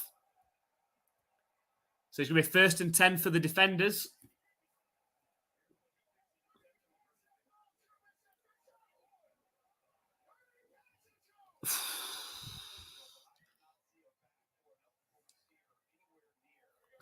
I think that was intentional grounding, but they've got away with it, the defenders. First and 10 for the 25-yard line. It's a handoff on the sweep right. Managed to gain about a yard before being pushed out of bounds.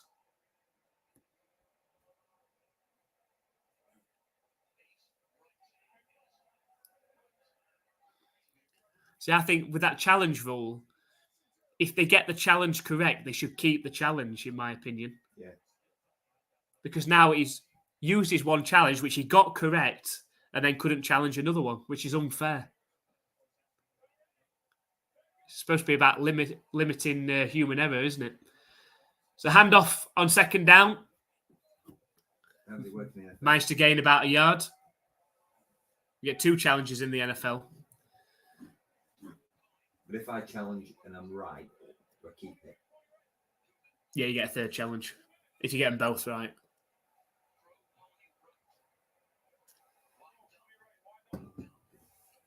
So 3rd and 9.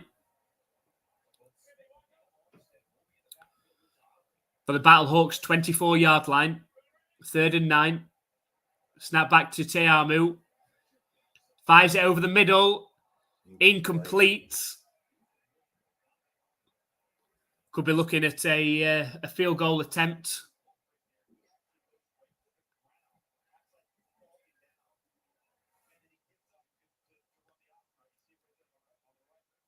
Looking at about 42-yard field goal attempts for kicking from here. So 41 yards. For an opportunity to take the lead for the defenders. And the kick is up. Just inside the left upright. And the defenders take the lead 17-14. So a good start for the defenders on that opening drive for the second half. They retake the lead 17-14 in this game. So now it's down to see what the Battlehawks can conjure up to start the second half on their first possession. Yeah, unfortunately, didn't miss that one. Had plenty of leg on it as well. And went inside the left upright for the defenders to take the lead. So the Battlehawks ended the half really well. Of course, scoring the touchdown to Hakeem Butler, who's been a difference maker so far in this game. Big-bodied wide receiver. So Battlehawks will be looking to build on that in the second half.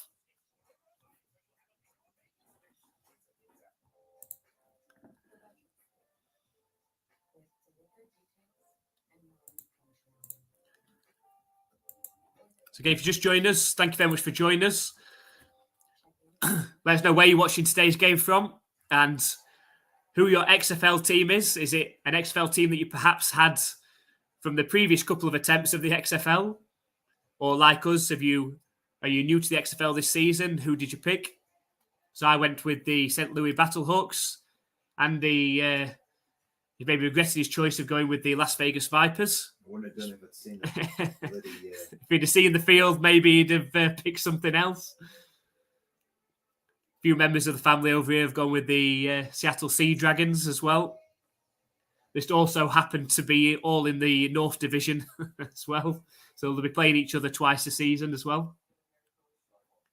But let us know who your XFL team is and how you came to that decision as well.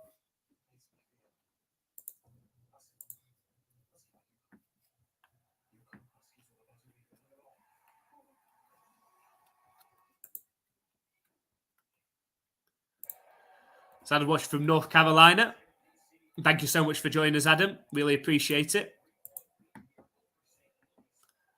Stream's much better when we get the interaction in the chat, so thank you very much for providing us with that.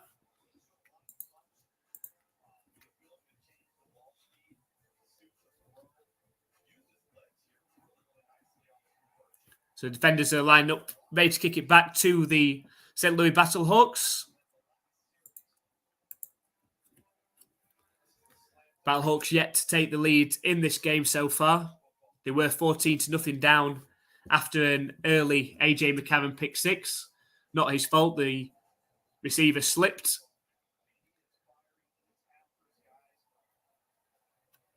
But he's 18 for 26, 184 yards, 2 touchdowns, and that 1 interception.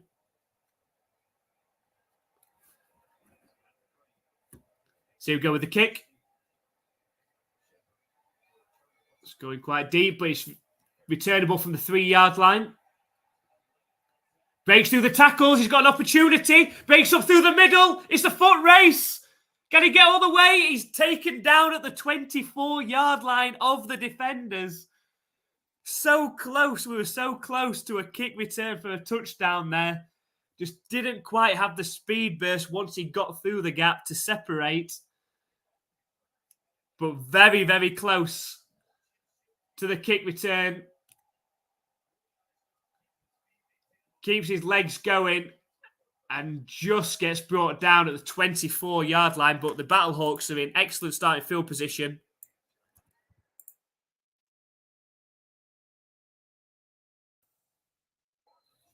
So the 72-yard kick return for the Battlehawks sets them up 1st and 10.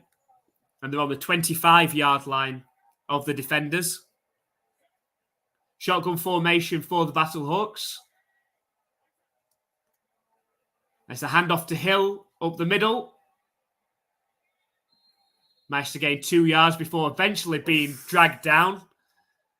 Bit over the top there. And again, a bit more pushing, shoving. Hill isn't happy.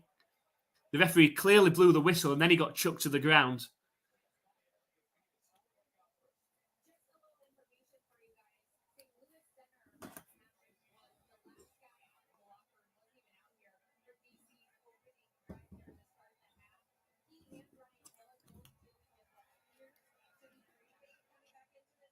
So it's 2nd and 8.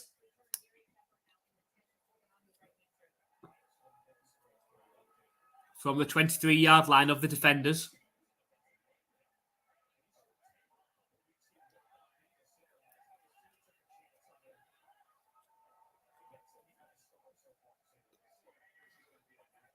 Snap back to McCarron.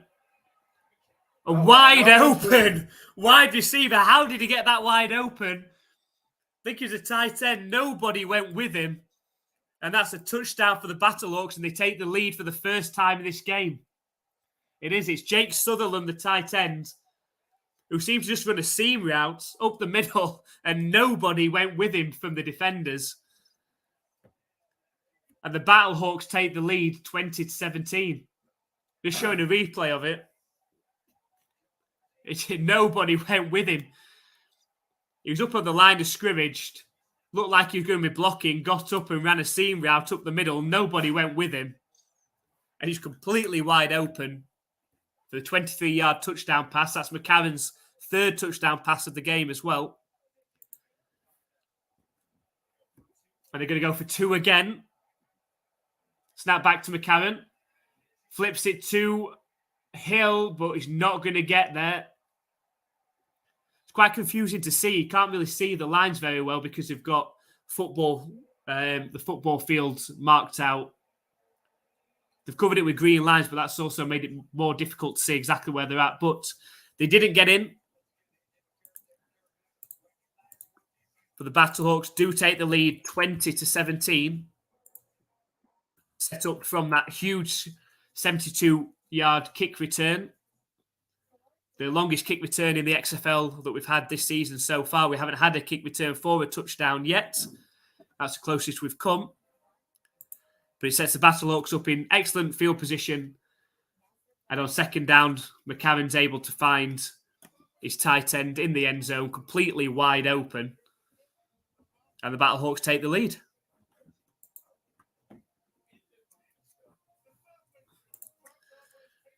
So as I said, I'm glad the Sea Dragons won yet. The Sea Dragons have been very good this season for what we've seen. Unlucky, of course, in week 1. Quarterback DiNucci fumbled the ball just with in the dying seconds on I think they were on the 2-yard line or the 1-yard line. They'd punched that in, they'd have won that game, but they fumbled it.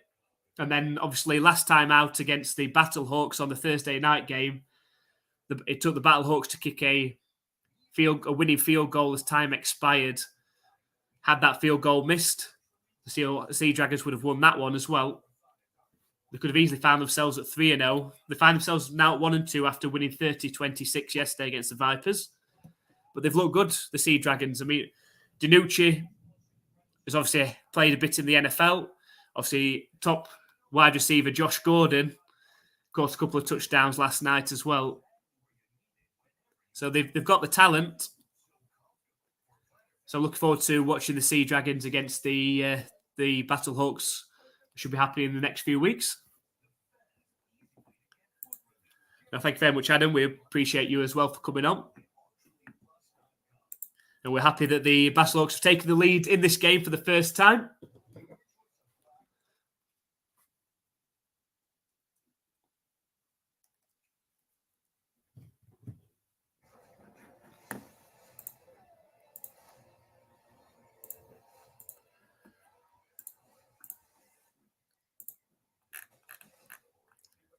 So anyone that is new to our channel, please make sure you hit that subscribe button so you don't miss out on any of our NFL or XFL contents. We'll be covering both. So make sure you hit that subscribe button. It really helps us out. We set a goal. We only started this channel at the start of the NFL season in September with a goal of trying to hit 1,000 subscribers by the Super Bowl. We absolutely smashed that. So thank you so much. That's obviously down to everybody that subscribed to our channel. We smashed that one. We set another goal, see if we can get to 2,500 subscribers now by the end of the XFL season, which is in the middle of May. So if you haven't already, please hit that subscribe button so you don't miss out on any of our NFL or XFL content. And make sure you check out our latest video where we compare the NFL and the XFL and have a look at the different rules and features of those, give our opinion on which are better. So head on over to our channel and check that video out as soon as this game finishes. So the kick is up from the Battlehawks. Return the ball from the 5-yard line. Really well defended from the Battlehawks specials teams. Doesn't even get back to the 20-yard line.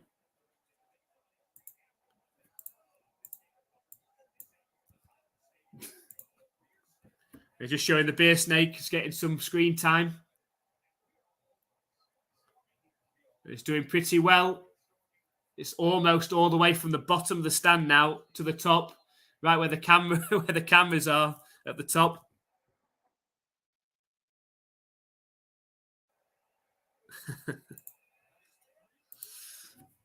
So 1st and 10. It's a handoff up the middle.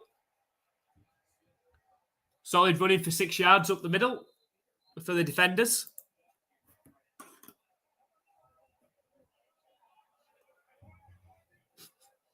Because of where the TV camera is, it's looking directly down at the beer snake now, which is nearly touching the camera as a couple more cups get added to it. It's getting more coverage than the actual game. In 3D. 2nd and 5 for the defenders from their own 25-yard line. It's Teamu hands it off up the middle. Good running again. Looks like he's got 4.5 yards. It's going to be 3rd and short. They're going straight back up to the line. They're not going to huddle.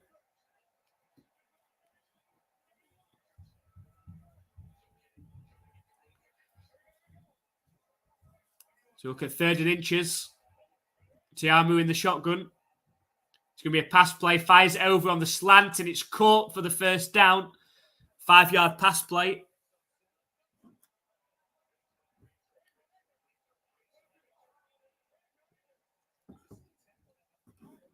The TV's got no idea what down it is at the minute. We're on 2nd down now, it says.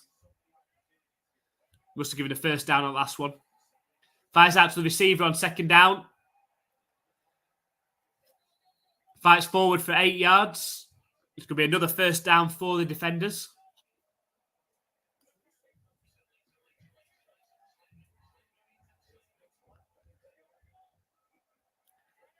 Let's work the ball up to their own 44-yard line. Teamu moves out to his right, finds the tight end, but he's unable to bring it in. Pass incomplete. It's 2nd and 10.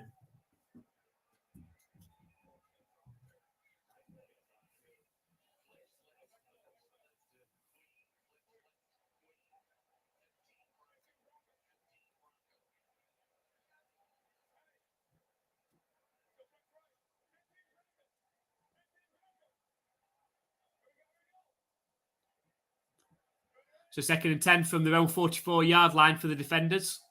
Snap back to Teamu, looking to pass. Fires one in just behind his receiver. Dangerous looking pass. Incomplete.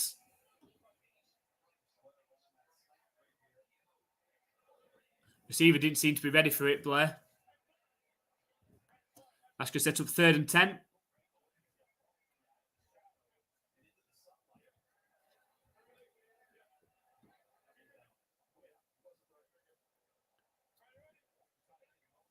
Snap back to Teamu. Time to pass, lost it deep down the right sideline. He's got a wide receiver wide open all the way down at the 20-yard line before stepping out of bounds. Not sure how he worked himself that wide open. A terrific pass.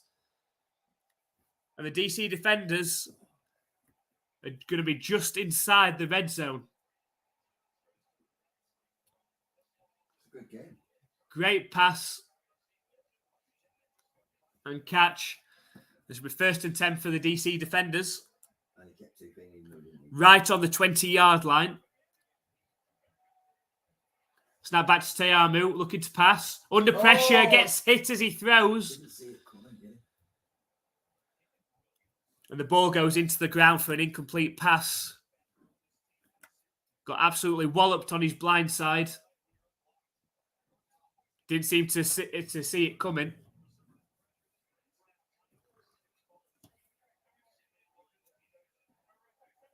So the over-under for this game was 36.5 points. We've already passed that. It's like a combination of Tour and Jimmy. He's got Garoppolo's good looks. 2nd and 10. Teamu scrambles around under pressure, breaks out of a tackle, gets hit again, but gets rid of the ball just in time on the incomplete. It's going to be 3rd down and 3rd and 10 from the 20-yard line.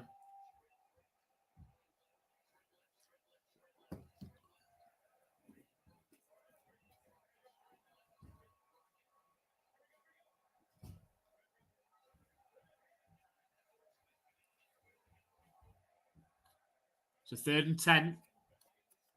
Snap back to Teamu.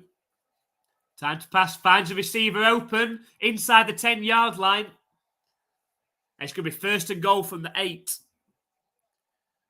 Stood in there well, Teamu. Found his receiver. Just past the sticks. It should be 1st and goal for the defenders with an opportunity to retake the lead in this one. Step back to Teamu. Sets off with himself up the middle. And takes the ball all the way down to the 2-yard line. Just 2 yards away now. The defenders from taking the lead.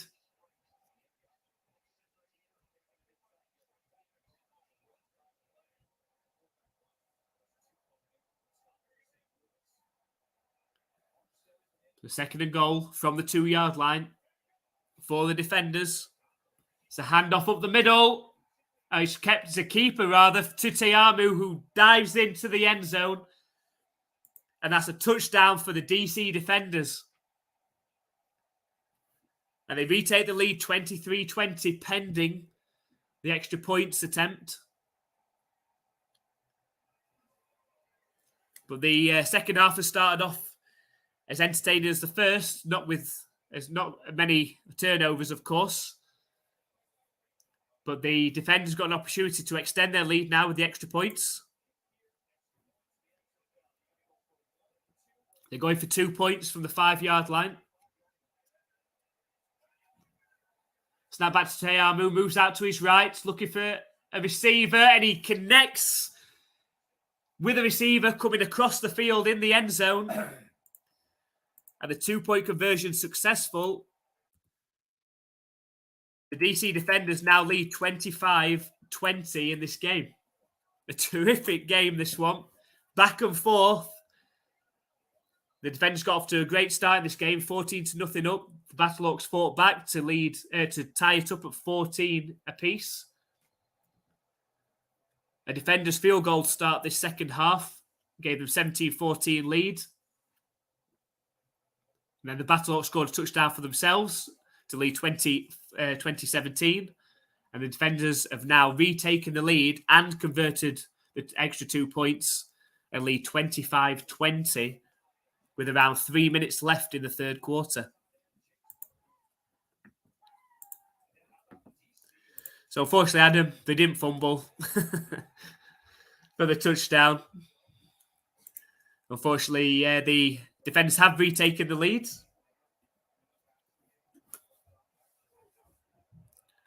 So just over 3 minutes left, and the kick is up. Returnable from the 5-yard line. Finds a gap. Returns it all the way back up to the 30-yard line. So that's where the Battlehawks will start their next drive of their offense.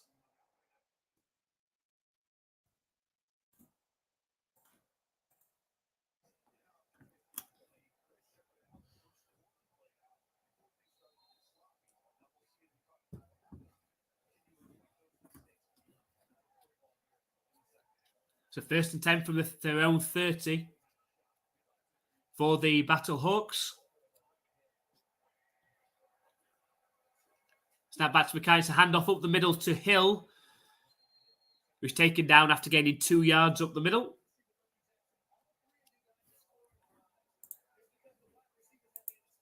Yeah, really offensive game. It started off, obviously, offensive, and then the defenses really came into it, got a few turnovers, slowed the scoring down a little bit, but the second half has started off really well. Of course, had 2 touchdowns and a field goal on 3 possessions so far in the second half. Hopefully, the Battlehawks can keep that going. 2nd and 8. Snap back to McCarron. He's looking to pass. Sets off running, but he's brought down before he can get back to the line of scrimmage. On the sack, he looks like he's lost 2 or 3 yards on that one as well.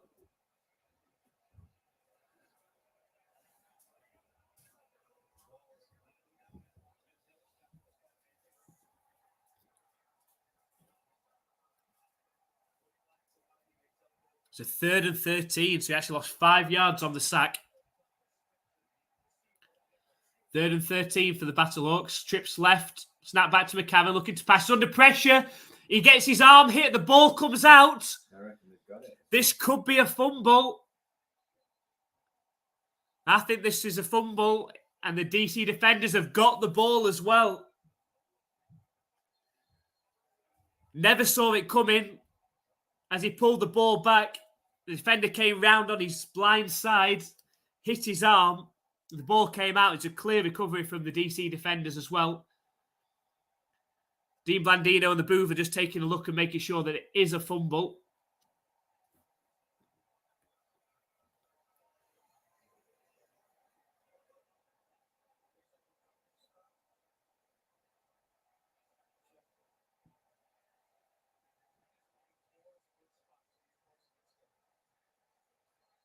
And it is. It is a fumble.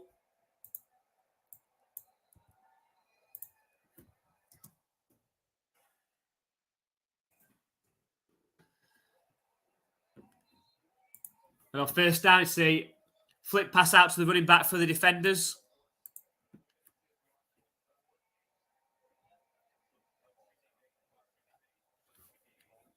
And that takes it just inside the red zone. So the fumble, that's the 4th fumble in this game that we've had now. The first by a quarterback. So 2nd and 6 from the 20-yard line for the defenders. It's a handoff up the middle. Managed to gain 4 yards. It's going to set up a 3rd and short. The defenders got an opportunity here to distance themselves a little bit. Of course, if they could only score a field goal, that's an 8-point game.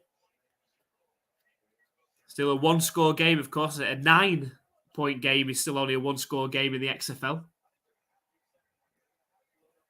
So 3rd and 2 from the 16-yard line.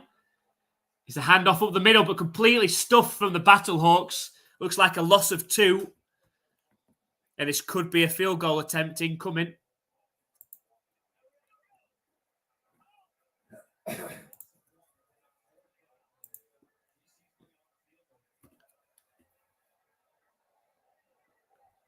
And they do send out their kicking unit. There's only 10 seconds left. I think they're going to let the clock run out of the third quarter and then kick it in the fourth quarter. There's 2 seconds left. And that is the end of the third quarter.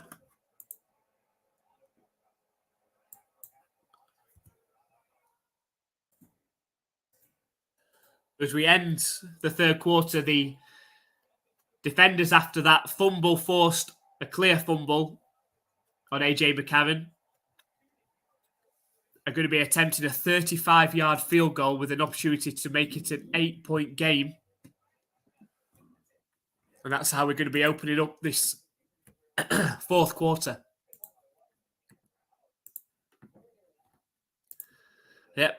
Bad news for the Battlehawks, and not again on the fumble. But never saw it coming, AJ McCarron, as he pulled the ball out. The defender came from behind him and swatted and hit his hand, hit the ball. And a clear fumble and a clear recovery for the DC defenders. Good stand by the Battlehawks to limit them to a field goal attempt. And as Adam says, they'll be hoping that they miss this attempt from 35 yards out. And that's the thing with the XFL, saying that it went fast. Obviously, the clock continually running on incompletes and out of bounds, etc. It does run fast. On the whole, the game still seems to be lasting around, 2.5 to 3 hours-ish, somewhere between that. But we're not obviously getting as many adverts or as many stoppages, which is good. It keeps the game going, keeps the flow going.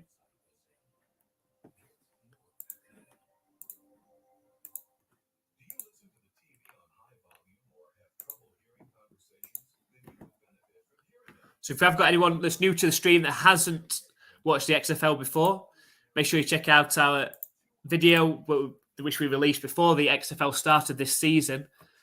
We take a look at the rules and the teams and how everything works. Created a video. It's under 5 minutes. So make sure you head over to our channel once this game's finished. Watch that video and it gives you everything that you need to know about the XFL this season.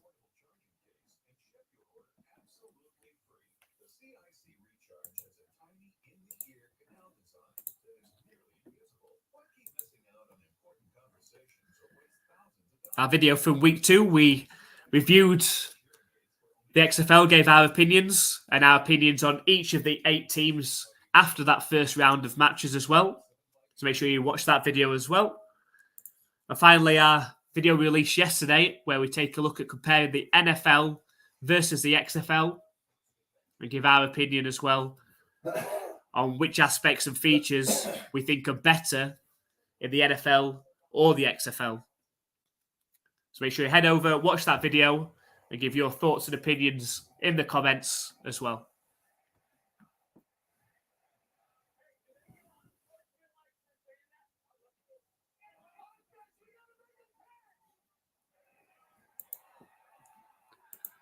So we're starting off this fourth quarter with a field goal attempt for the DC defenders. It's a 35-yard field goal attempt, which would extend it to a 8-point game.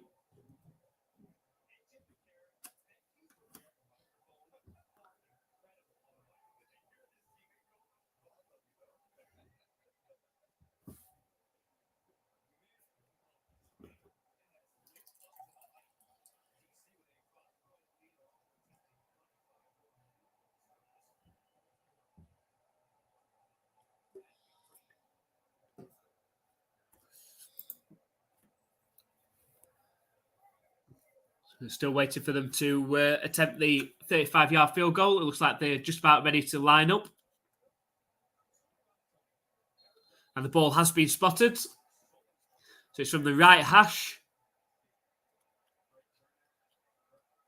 35-yard field goal attempt for an extra 3 points. And the kick is up. And it's straight down the middle. An excellent kick. And the defenders lead 28-20.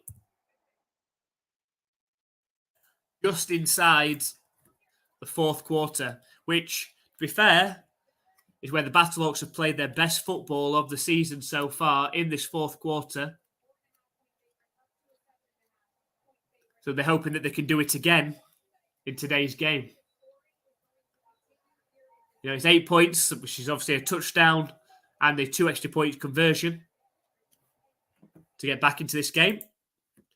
No. But so far from what we've seen, in the second half, we've had a field goal for the defenders, a touchdown for the Battlehawks.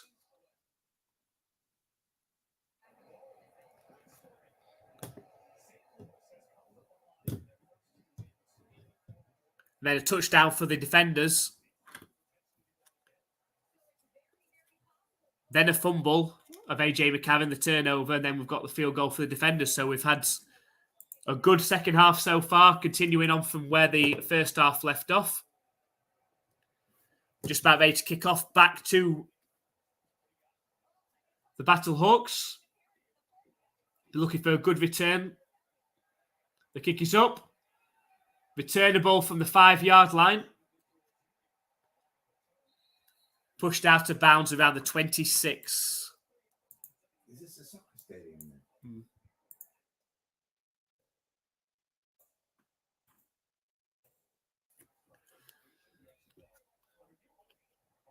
So McCarron brings the offense of the Battlehawks back onto the field.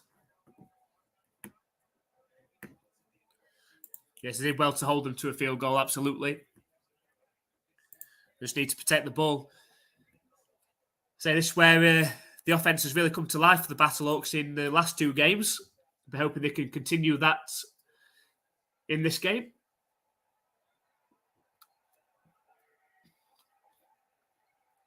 So it's quick fire out to the wide receiver on first down. Picks up 8 yards.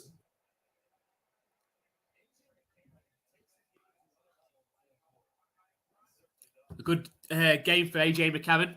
19 of 24, 233 yards, 3 touchdowns against just 1 interception, which was, of course, a pick 6, not his fault.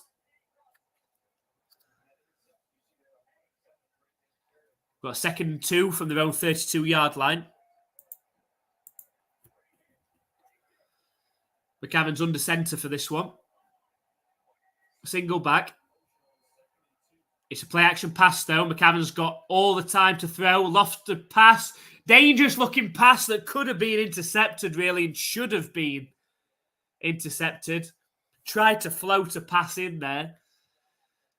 Dangerous. There seems to be 3 DC defenders around the intended receiver. Tried to fit that into a very tight window. Got away with it, though. Sets up a 3rd and 2. McCarron back in the shotgun this time. Defenders all up at the line. Lofted pass again down the right side. He's got a receiver open. It's incomplete. No flags. Looking for Mitchell down the right sideline. Had a chance at it as he was going down. It just seemed to, the ball seemed to just die on him a little bit. I think he was also slightly worried about the defender coming across as he dived forward for it. It's incomplete. And the Battlehawks are going to punt on 4th and 2.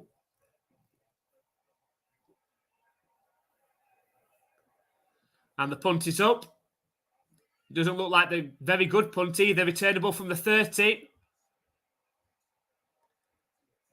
But good coverage, and it's brought down at the 33.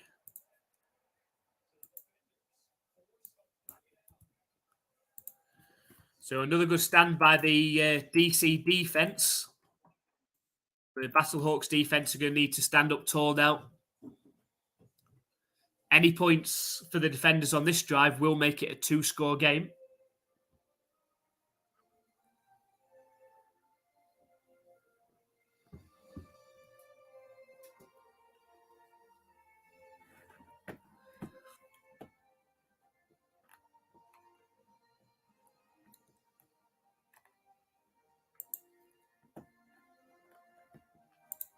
So let's know what your thoughts are on the XFL so far. this season. What have you liked? What have you perhaps not liked about what you've seen?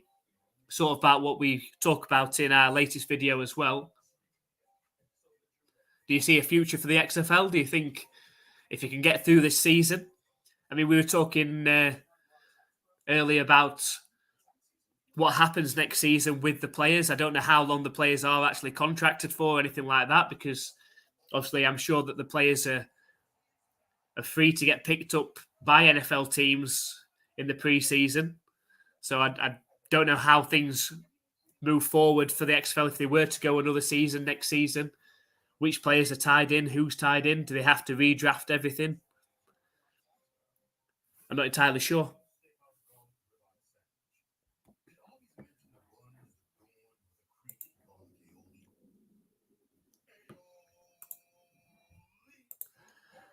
Thanks for joining us, Eric. Let's go. Are we a DC Defenders fan by any chance? Played well so far in this game.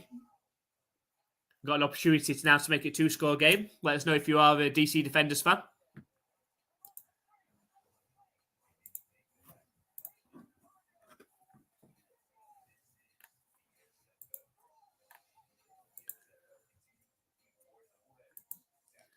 And let us know, of course, what you predicted in the later games. Obviously, we've got the Guardians and Renegades. Do you think the Guardians can get off the board, perhaps, against the Renegades today? Or will the Renegades get their offense going onto a 2-1 record? And then a really good game later on. Disappointed not to be able to watch that live. The Houston Roughnecks, currently at 2-0 against the 1-1 San Antonio Brahmas, who have looked good in the first 2 weeks themselves. Let us know what your thoughts are on that game.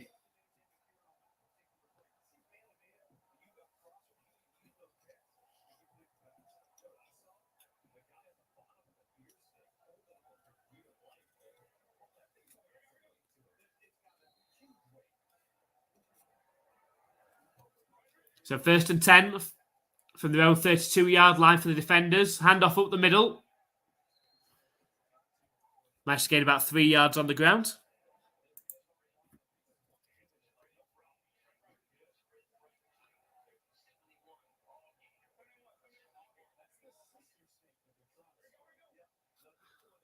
Crowd's trying to get a second beer snake going. Snap back to Teamu. Fires one into his receiver. It's a first down. It's enough for a first down anyway. That's 10-yard completion.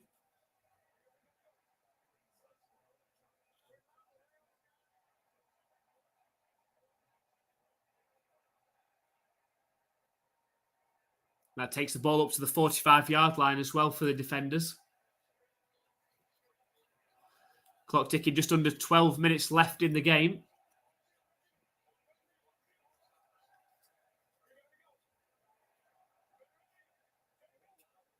Snap back to Teamu. Lofted pass down the right sideline. It's a back shoulder pass, in fact. Good pass catch as well.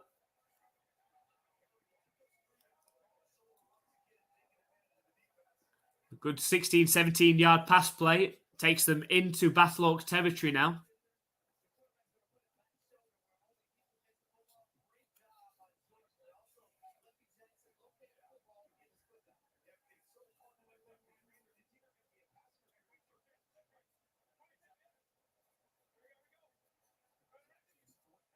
So 1st and 10 for Teamu. It's a handoff up the middle, but well, it's not a handoff, so he even fooled me then.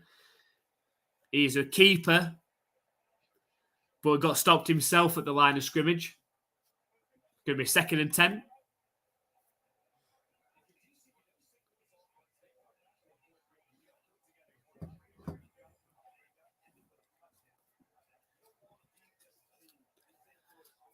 Shotgun formation for Teamu.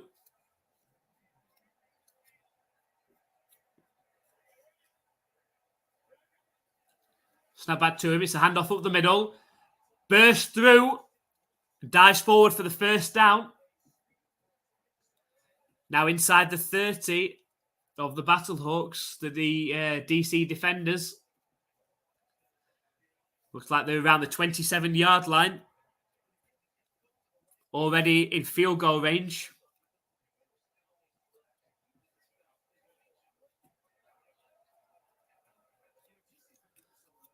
Clock just around 10 minutes now left in the game. 1st and 10 for the defenders. Shotgun formation for Teamu again. It's not Teamu this time, so it's Derek King. It was a handoff up the middle, but a good, strong run in again. The Battlehawks don't seem to have an answer at the minute for that run up the middle.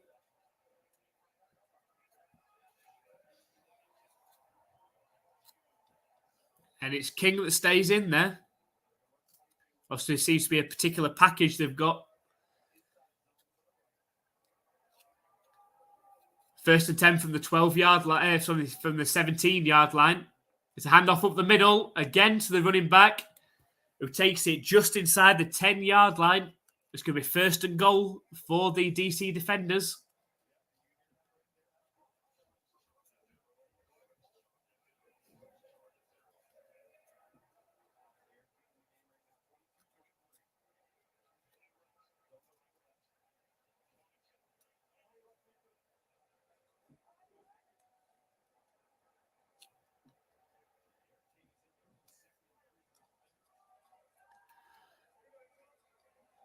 So it'll be 2nd and 3, from the 9-yard line. It's a handoff up the middle. Only managed to gain about 1 yard. It's going to be 3rd and 2. I don't understand why they keep swapping quarterbacks. It's going to be 3rd and 2 from the 8-yard line for the DC defenders. Teamu stays on the sideline. It's going to be King that's going to take the next snap.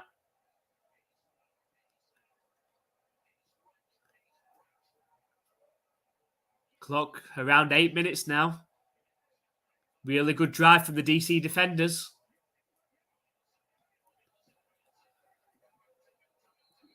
And they have to take a timeout, though, unfortunately, because the play clock was right down at 1 second.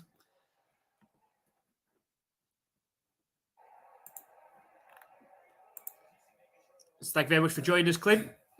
Just said, just started watching game. Is King hurt? Why the limited plays been a big part of the first 2 weeks?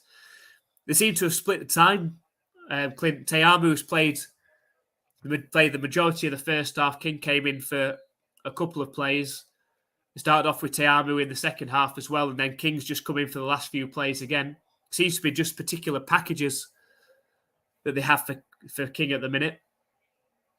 But on this particular drive, since King's been in, they haven't had an answer. It's going to be 3rd and 1. Teamu's back in. I mean, King's still at quarterback. Oh, is it? Sorry.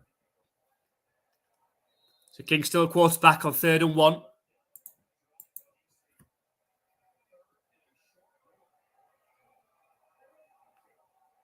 Snap to King. Takes it himself.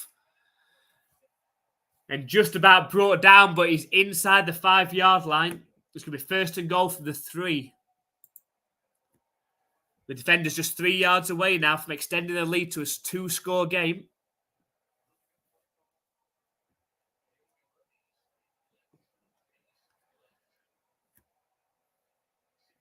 So just around 7.5 minutes left.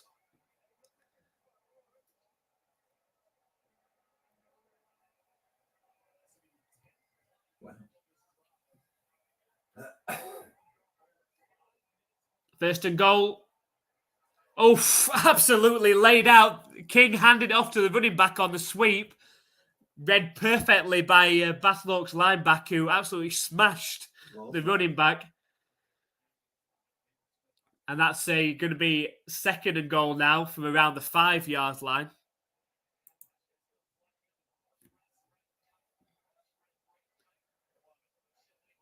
So 2nd and goal now. King still stays in. Play clock's at 5 seconds. Snap back to King. Looking to pass this time. Lofted pass. And he's tackled down. Looks around the 3-yard line. Again, it's hard to see because of the football field and where the D semicircle is. And it's going to be 3rd and goal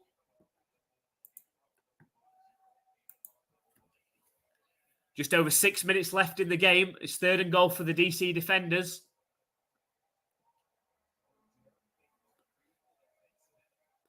Trips right formation. Snap back to King. Lofted pass into the end zone, and it looks like it's a touchdown. It's held on to by the DC defenders receiver. And that is a touchdown for the DC defenders.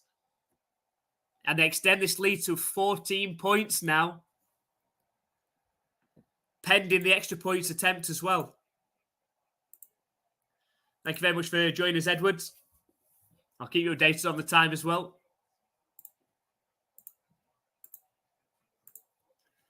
So 34-20, just over 6 minutes left, 6 minutes and 2 seconds left in the game. And the DC defenders are going to go for 2 points from the 5-yard line. Try and make it a 16-point advantage.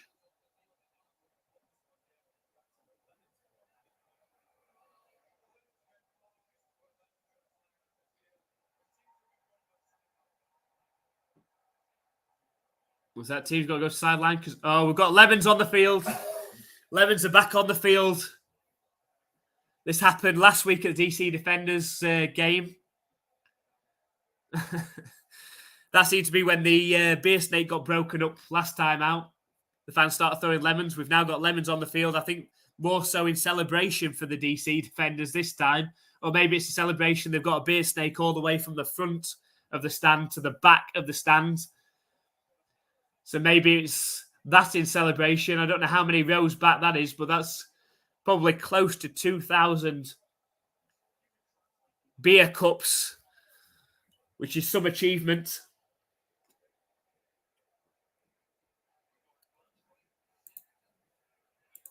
So Clint says, good to see him come in.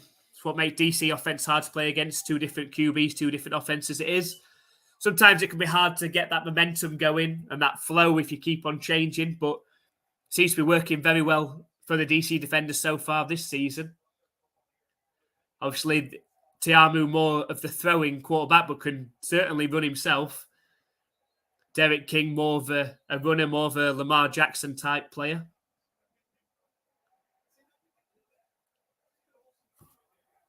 We see it looked like it was Tiamu that's going to be on the field for this 2-point attempt. Fingers taped up. The DC Defenders fan that's got a beer snake-like hat. It's quite interesting. But anyway, second, so it's 2-point conversion from the 5-yard line. Here's Tiamu, snap back to him, looking to pass. And he's going to be taken down a yard short of the end zone. So the 2-point conversion is no good, which keeps it at 14 points. A terrific game we've had here, 54 points so far. Now, I don't think it's going to stay at that either.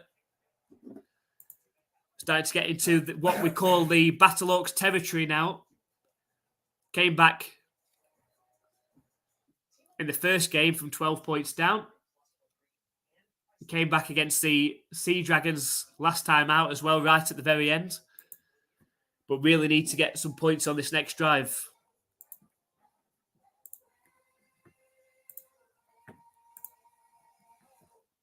So let us know what you think of today's game. Do you think the DC Defenders hold on for victory today, or can you see another St Louis Battlehawks come from behind victory in the final few minutes of the fourth quarter? Let us know in the comments who you've got winning this one in the end. I think if from a personal standpoint, I think if the Battlehawks could score a touchdown on this drive, they're obviously got a fantastic opportunity to come back and win this game. We haven't had an overtime game yet, of course, in the XFL. Could this be the first one? So it'd be nice to see the XFL overtime rules be used. More like a penalty shootout than it is normal overtime rules. It would be nice to see those used at some point.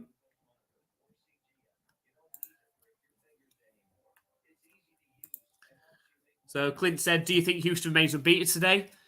That should be a really, really good matchup. I've really liked what I've seen from the Brahmas in the first 2 weeks. I've had a chance to watch both of the Brahmas games, of course, against the Battlehawks, which they should have really won. And then last time out against the Guardians, who were a bit of a poorer outfit. So Brahma's going to be a test for the Roughnecks, but the Roughnecks look the best team in the XFL so far. I'm going to go with the Roughnecks to win that one by a one-score margin, I think. I think the Brahmas will look to run the ball as much as they possibly can, keep that clock moving and stay in the game as much as they can. But I think the Roughnecks will have just too much for the Brahmas in that one. So Adam's given up on the Battlehawks. You can't give up after the first 2 weeks, Adam. Especially after that first week against the Brahmas with the touchdown, 3-point conversion, 4th and 15 conversion, and then the touchdown all in the final 2 minutes.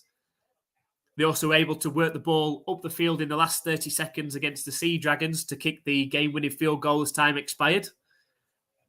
I think if they score a touchdown on this drive, I think they've still got an excellent chance. As Clint said, St. Louis has a great comeback team. Hopefully today. Offense finally coming to full speed, as we saw with the Viper Sea Dragons game. Yeah, they sort of ebbed and flowed, haven't they, with the offense and defense? So the kick return is up. It looks like a decent kick return as well. Breaks a couple of tackles at the 50-yard line. At the 40, 30 down the sideline, all the way to the 35-yard line as well. A really good kick return for the St. Louis Battlehawks again. Had one earlier in the game.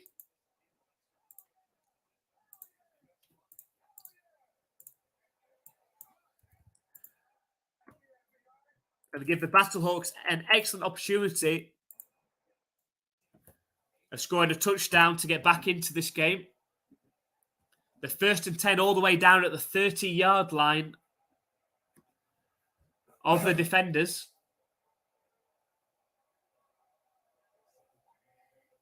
Heavy formation. Is a handoff up the middle to Hill.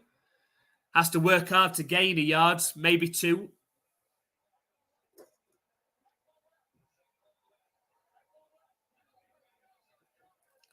Just around 5.5 minutes left.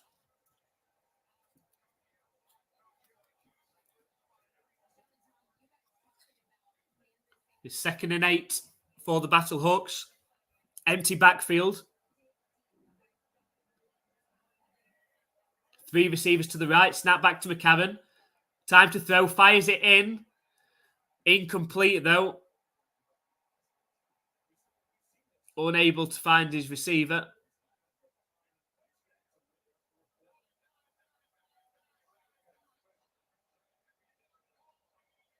DC defenders have run 37 plays for 215 yards in the second half.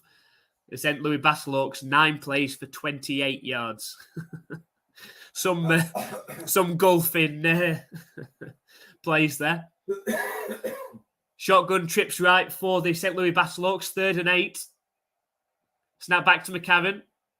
Fires it in to Prohl, who's taken down 2 yards short at the 22-yard line. It's going to be 4th and 2. Battlehawks have to go for it, really. Field goal, no good. You're calling it 4th and 1, but it's a very long one. Looks more like 2 to me. Just over 4 minutes left. Battlehawks need this one. Trips right formation.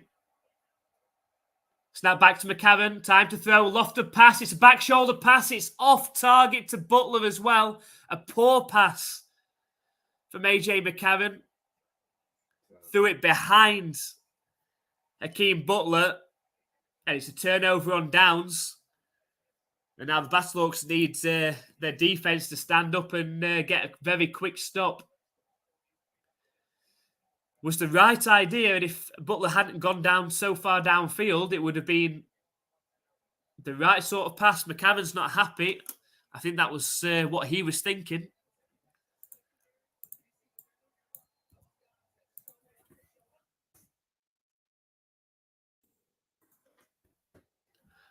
So it is 1st and 10 for the defenders at their own 22-yard line. Snap back to Tiamu. It's a handoff up the middle. Good hard running gain, 6 yards. The clock is going to continue to run. The Battlehawks have 3 timeouts left. Defenders have 2.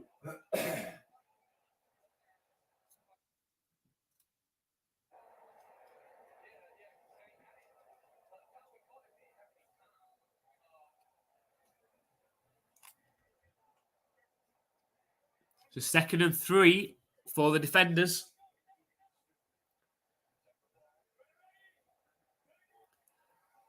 Snap back to Tiamu. It's another handoff up the middle.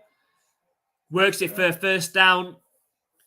The Battlehawks seem tired up the middle. Can't seem to stop this run in this 4th quarter. It's a 7 yards run up the middle.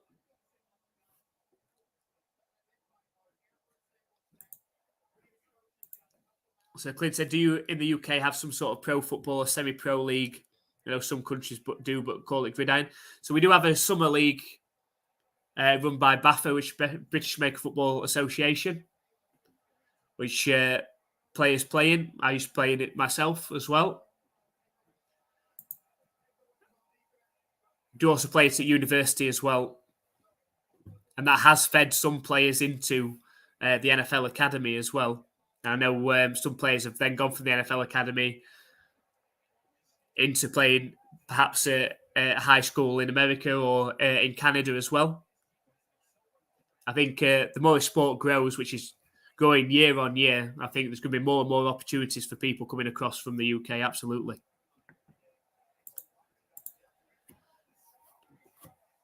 So 2nd and 5 for the defenders. They're on their own 40-yard line. Tiamu keeps it himself, dives forwards for 3 yards. It's going to set up a 3rd and 2, but that takes us to the 2-minute warning. And this is starting to feel like the Battlehawks have to get a stop on this play and then do exactly what they did against the Brahmas with a touchdown, conversion, then convert to 4th and 15 and go down the field and score again. It's really feeling like that sort of territory now. They've done it once, though. They could do it again. But we're at the 2-minute warning now.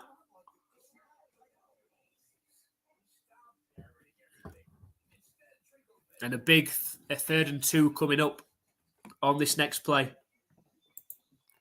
say the Battlehawks just seem completely gassed on defense at the moment in this 4th quarter. Of course, only run just over 10 plays on offense in this second half compared to 30 plus of the DC defenders, and they just seem absolutely knackered.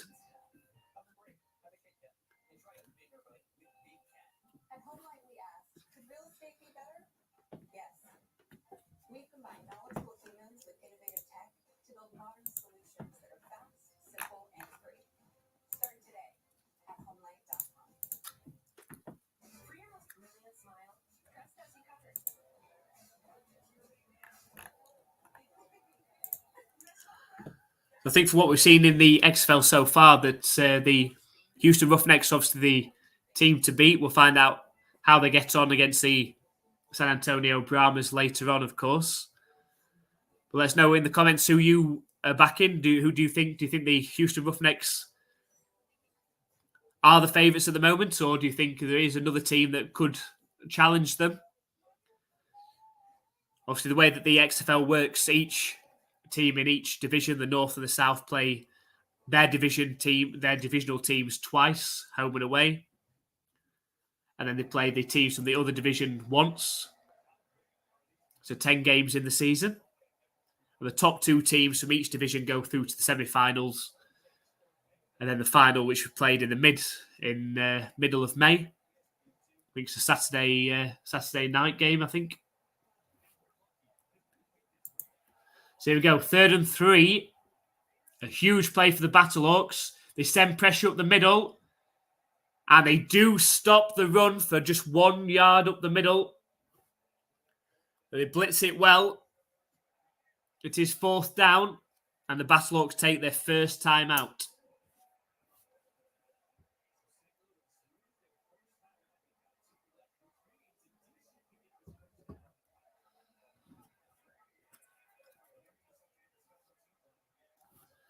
So the Battlehawks will get that opportunity to do what they did against the Brahmas and score a touchdown conversion.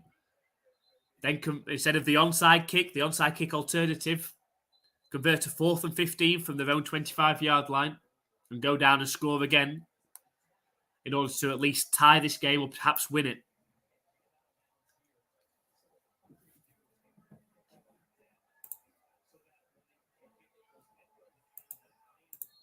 So here we go with the punt. There's 1 minute and 54 seconds left in the game.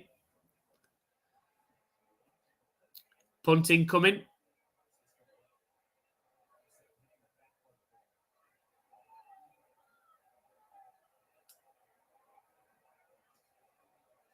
And the punt is up.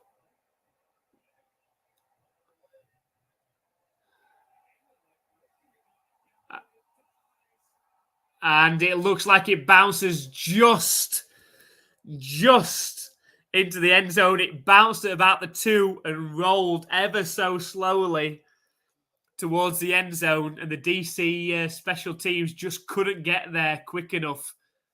It bounced at the 4, actually, and slowly made its way to the goal line and just crossed.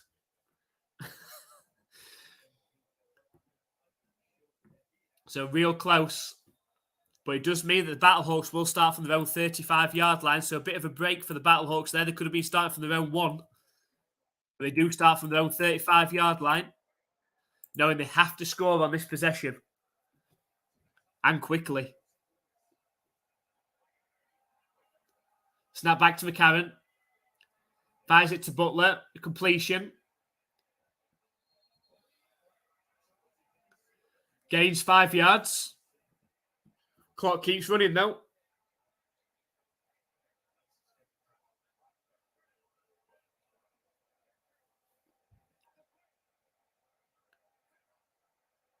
Snap back to McCarron. Under pressure. And he's brought down on the sack for a loss of 5 yards. That's not going to help the Battlehawks. And the Battlehawks have to take a timeout to preserve the time and get set up for this crucial 3rd down.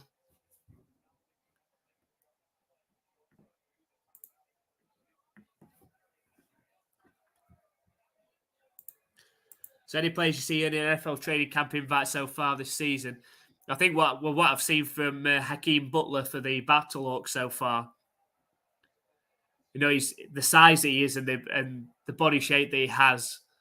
He's got speed as well. Wouldn't be surprised to see him on the NFL roster in pre-season.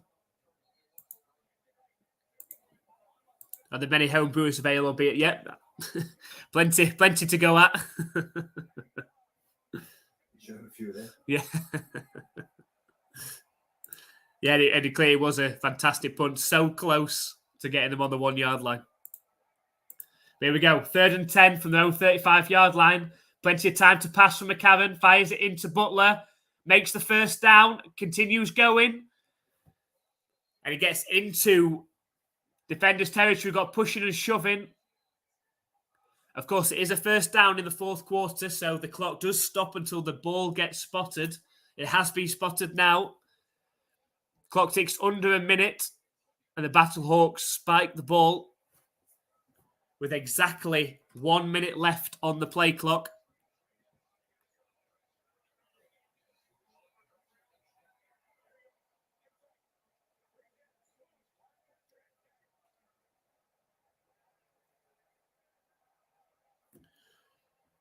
So here we go. So it's going to be 2nd and 10 for the Vipers. Not for the Vipers, sorry, the Battlehawks. I'm not saying Vipers because you said Beasley. Fired into Hill out of the backfield. Still going forward and pushed over the line to gain by the lineman. So that will stop the clock until the ball is spotted.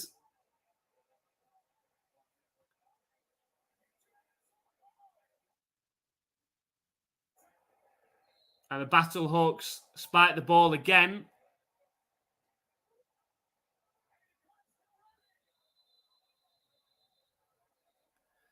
The clock was still running.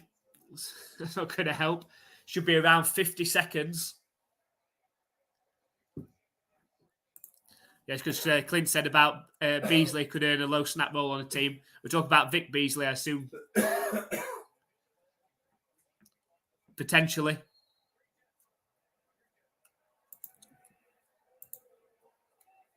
So 51 seconds. The ball's on the 37-yard line of the defenders. The Battlehawks need to score. They need to score quick.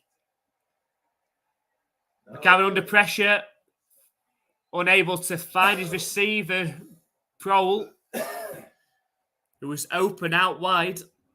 The ball sort of died in front of him. So it'd be 3rd and 10. I'm slipping away in it. 45 seconds.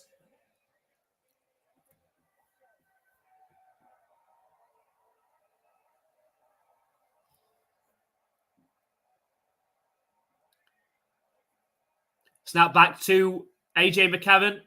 Time to throw. Finds Butler, but he's got a lot of work to do from there. Only gains around 3 or 4 yards.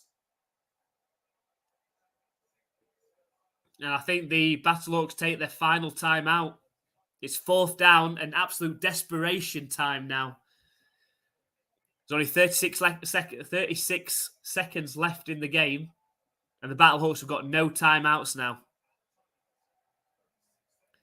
Needing a touchdown, at least, really, a touchdown, and it doesn't matter what they convert, really, because they're going to need a conversion after that. Look like they're going to be struggling.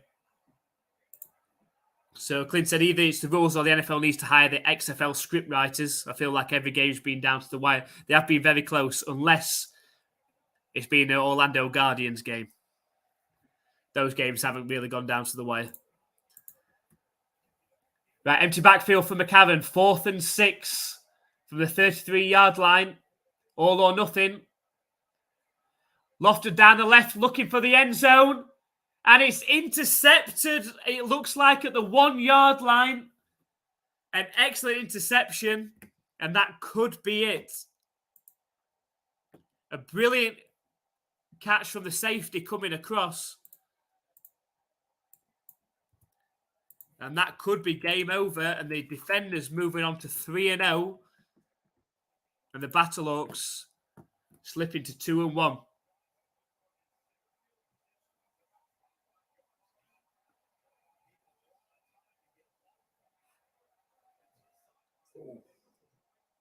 It was a great catch. He looks like he's hurt himself, the safety. But a brilliant play coming across on the interception right down to the 1-yard line.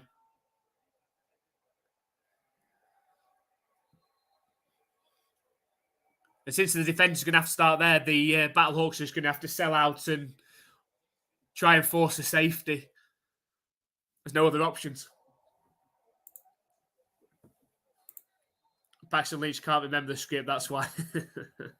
Paxton Lynch, who's been benched in 4 different leagues. Here we go. 1st and 10. Oh, it's close. Do they get out? I think they're just about. Got out. It's a fumble. Oh, it's a fumble. It's a fumble and the Battlehawks have got it at the 1-yard line. What?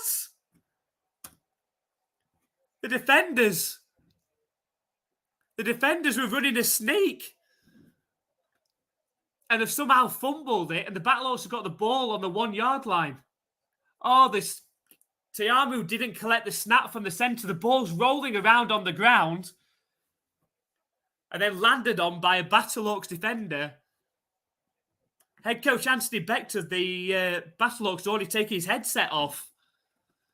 You thought the game was over, but it's not quite over. There's still 26 seconds left. And the Battlehawks have the ball on the 1 yard line. What a comeback this would be if they pull this off. There's no way they've got time. Even the foot. Oh, look at the snakes now on the pitch. Most of the snakes. 26 seconds. It's on the 2 yard line for the Battlehawks. Lofted pass to the back of the end zone. It's caught in the back of the end zone for the touchdown. And the Battlehawks get to within 1 score with 22 seconds left. They can't do it, surely. They can't come back from this, surely. They're going to go for a 2-point conversion. There's 22 seconds left. Obviously, the clock doesn't run on extra point conversions either. So it'll be down to a 4th and 15 attempt shortly, but we've got a 2-point conversion incoming. Surely they can't do it again. But 2-point conversion from the 5 yard line coming up first. Snap back to McCarron, looking to pass. Steps forward, time to throw. Lost to the back of the end zone. It is a touchdown. It is a 2-point conversion. God. And the Battlehawks are now within 6 points. And they are going to go for it, obviously, from 4th and 15 from their own 25 yard line. Well, we said this a couple of weeks ago against the Brahmas about it being scripted, and I almost called it perfectly at that moment that they would convert the 4th and 15 and go down and kick a field goal to take it to overtime. Well, they've only got 22 seconds on this occasion. They are helped if they can convert this 4th and 15, which they did against the Brahmas. If they do convert the 4th and 15 from their own 25, they are, of course, helped by the fact that the clock does stop on first downs. What a comeback this would be. This would top even the first 2 comebacks they've had if they come back from this one.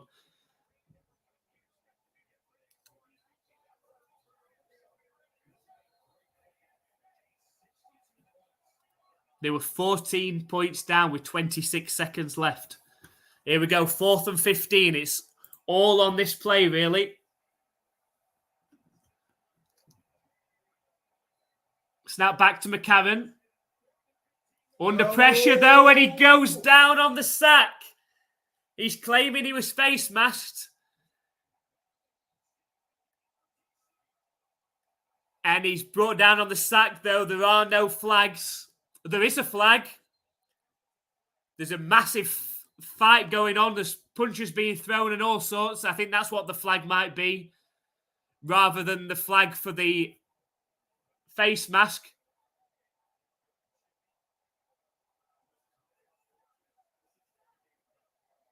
It's still going on. Handbags. It's still going on.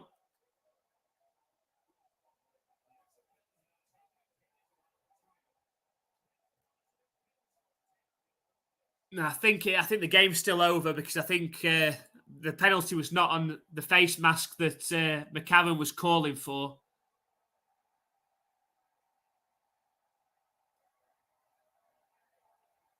So it doesn't look like we're going to get the nail-biting finish that we'd perhaps hoped for in the end.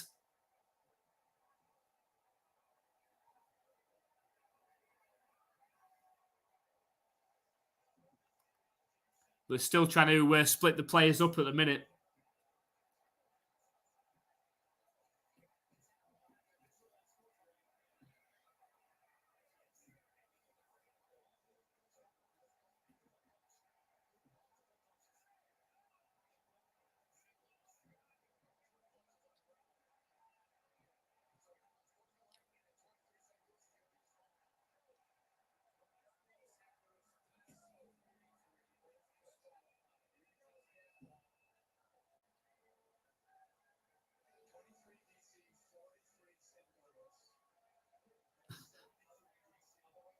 So now they're trying to list all the players to the referee as to who was involved in all the scrum. So Dean Blandino in the booth is trying to pick out all the players that were involved in that scrum. But it came after the play, though, so it won't affect the outcome of this game.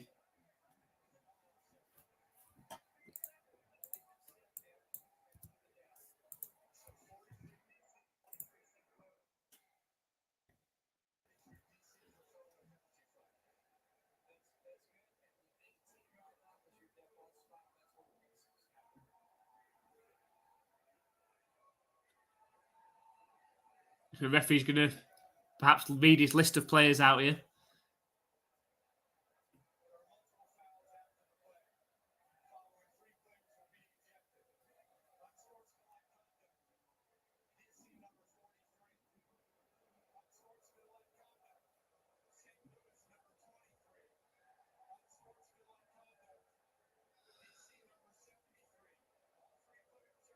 So 3 players have been ejected.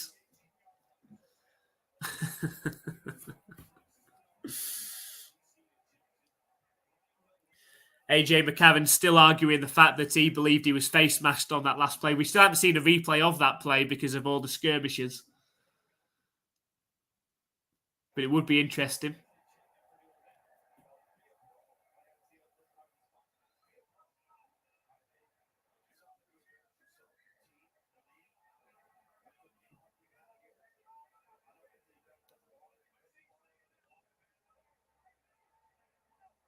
Still trying to sort it out as to the players be ejected. They're not going. They just stood there like idiots.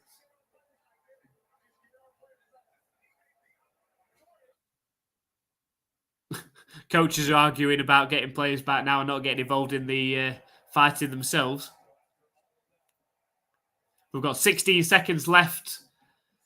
We're just 1 knee away from the defenders.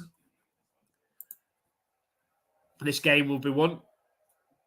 See if it all kicks off again.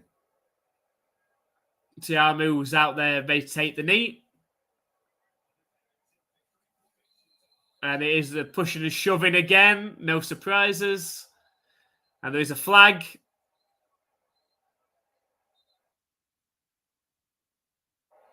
It's taunting a foul in XFL. Yeah.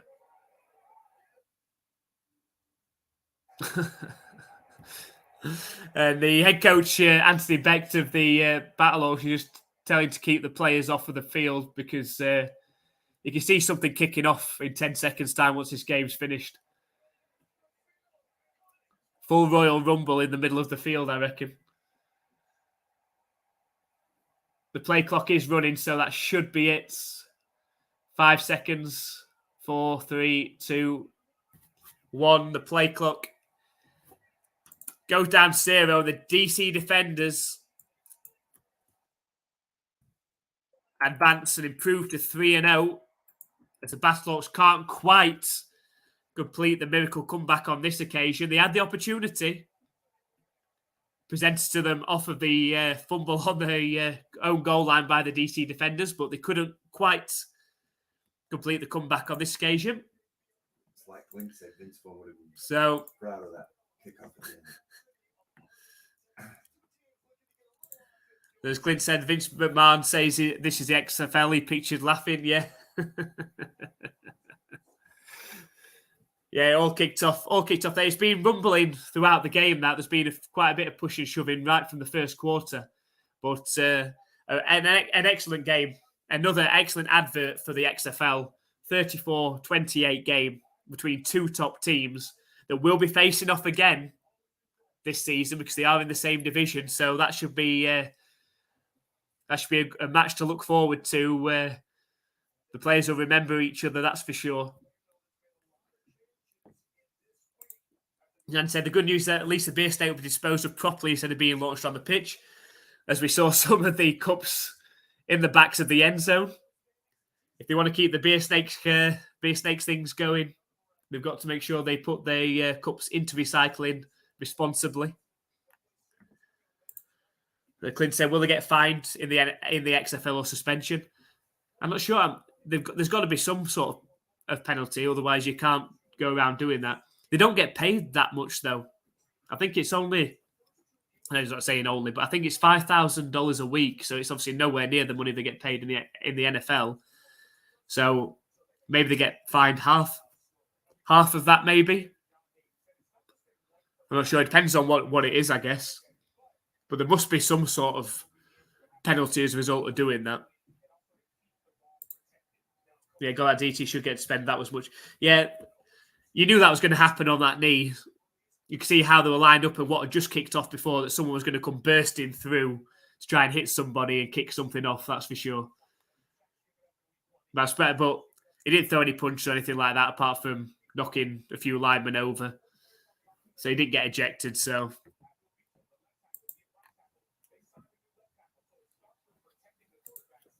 So I say thank you. Hopefully we'll find you again and subscribe. Thank you very much for subscribing. Thank you very much for joining us, Adam. We really appreciate you coming on. Make sure you come on next week if you can. We will be doing a live stream of the Battlehawks game. I think they're playing the Renegades next week at the same time as well. So we will be live streaming that game. So please come and join us. And thank you very much for all of your interaction and for subscribing as well. We really appreciate it. As Andy said as well. Cheers, Adam.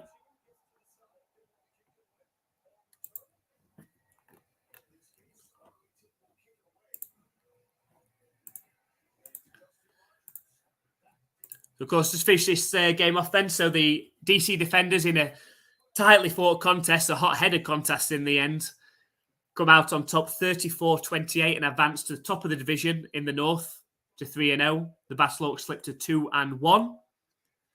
But two of the top teams in the XFL, that's for sure, these two. So we can leave you there. We'll be looking to live stream again next week. We're definitely doing the Battlehawks game against the Renegades next Sunday. So make sure that you join us for that one. And also look out for our next XFL video and our videos throughout this week. If you haven't already, check out our latest video of the NFL versus XFL on our channel. And if you haven't already as well, of course, please hit that subscribe button. It really helps us out. Trying to hit 2,500 subscribers by the end of the XFL, which would be a massive achievement. We only started this channel at the start of September. So we'd love to hit that 2,500 mark by the end of the XFL. We can only do that with your support. But thank you, everybody that has joined us this evening. Really enjoyed it. Special shout out, of course, to Adam and to Clint as well for joining us as well. And we'll see you in the next live stream next week.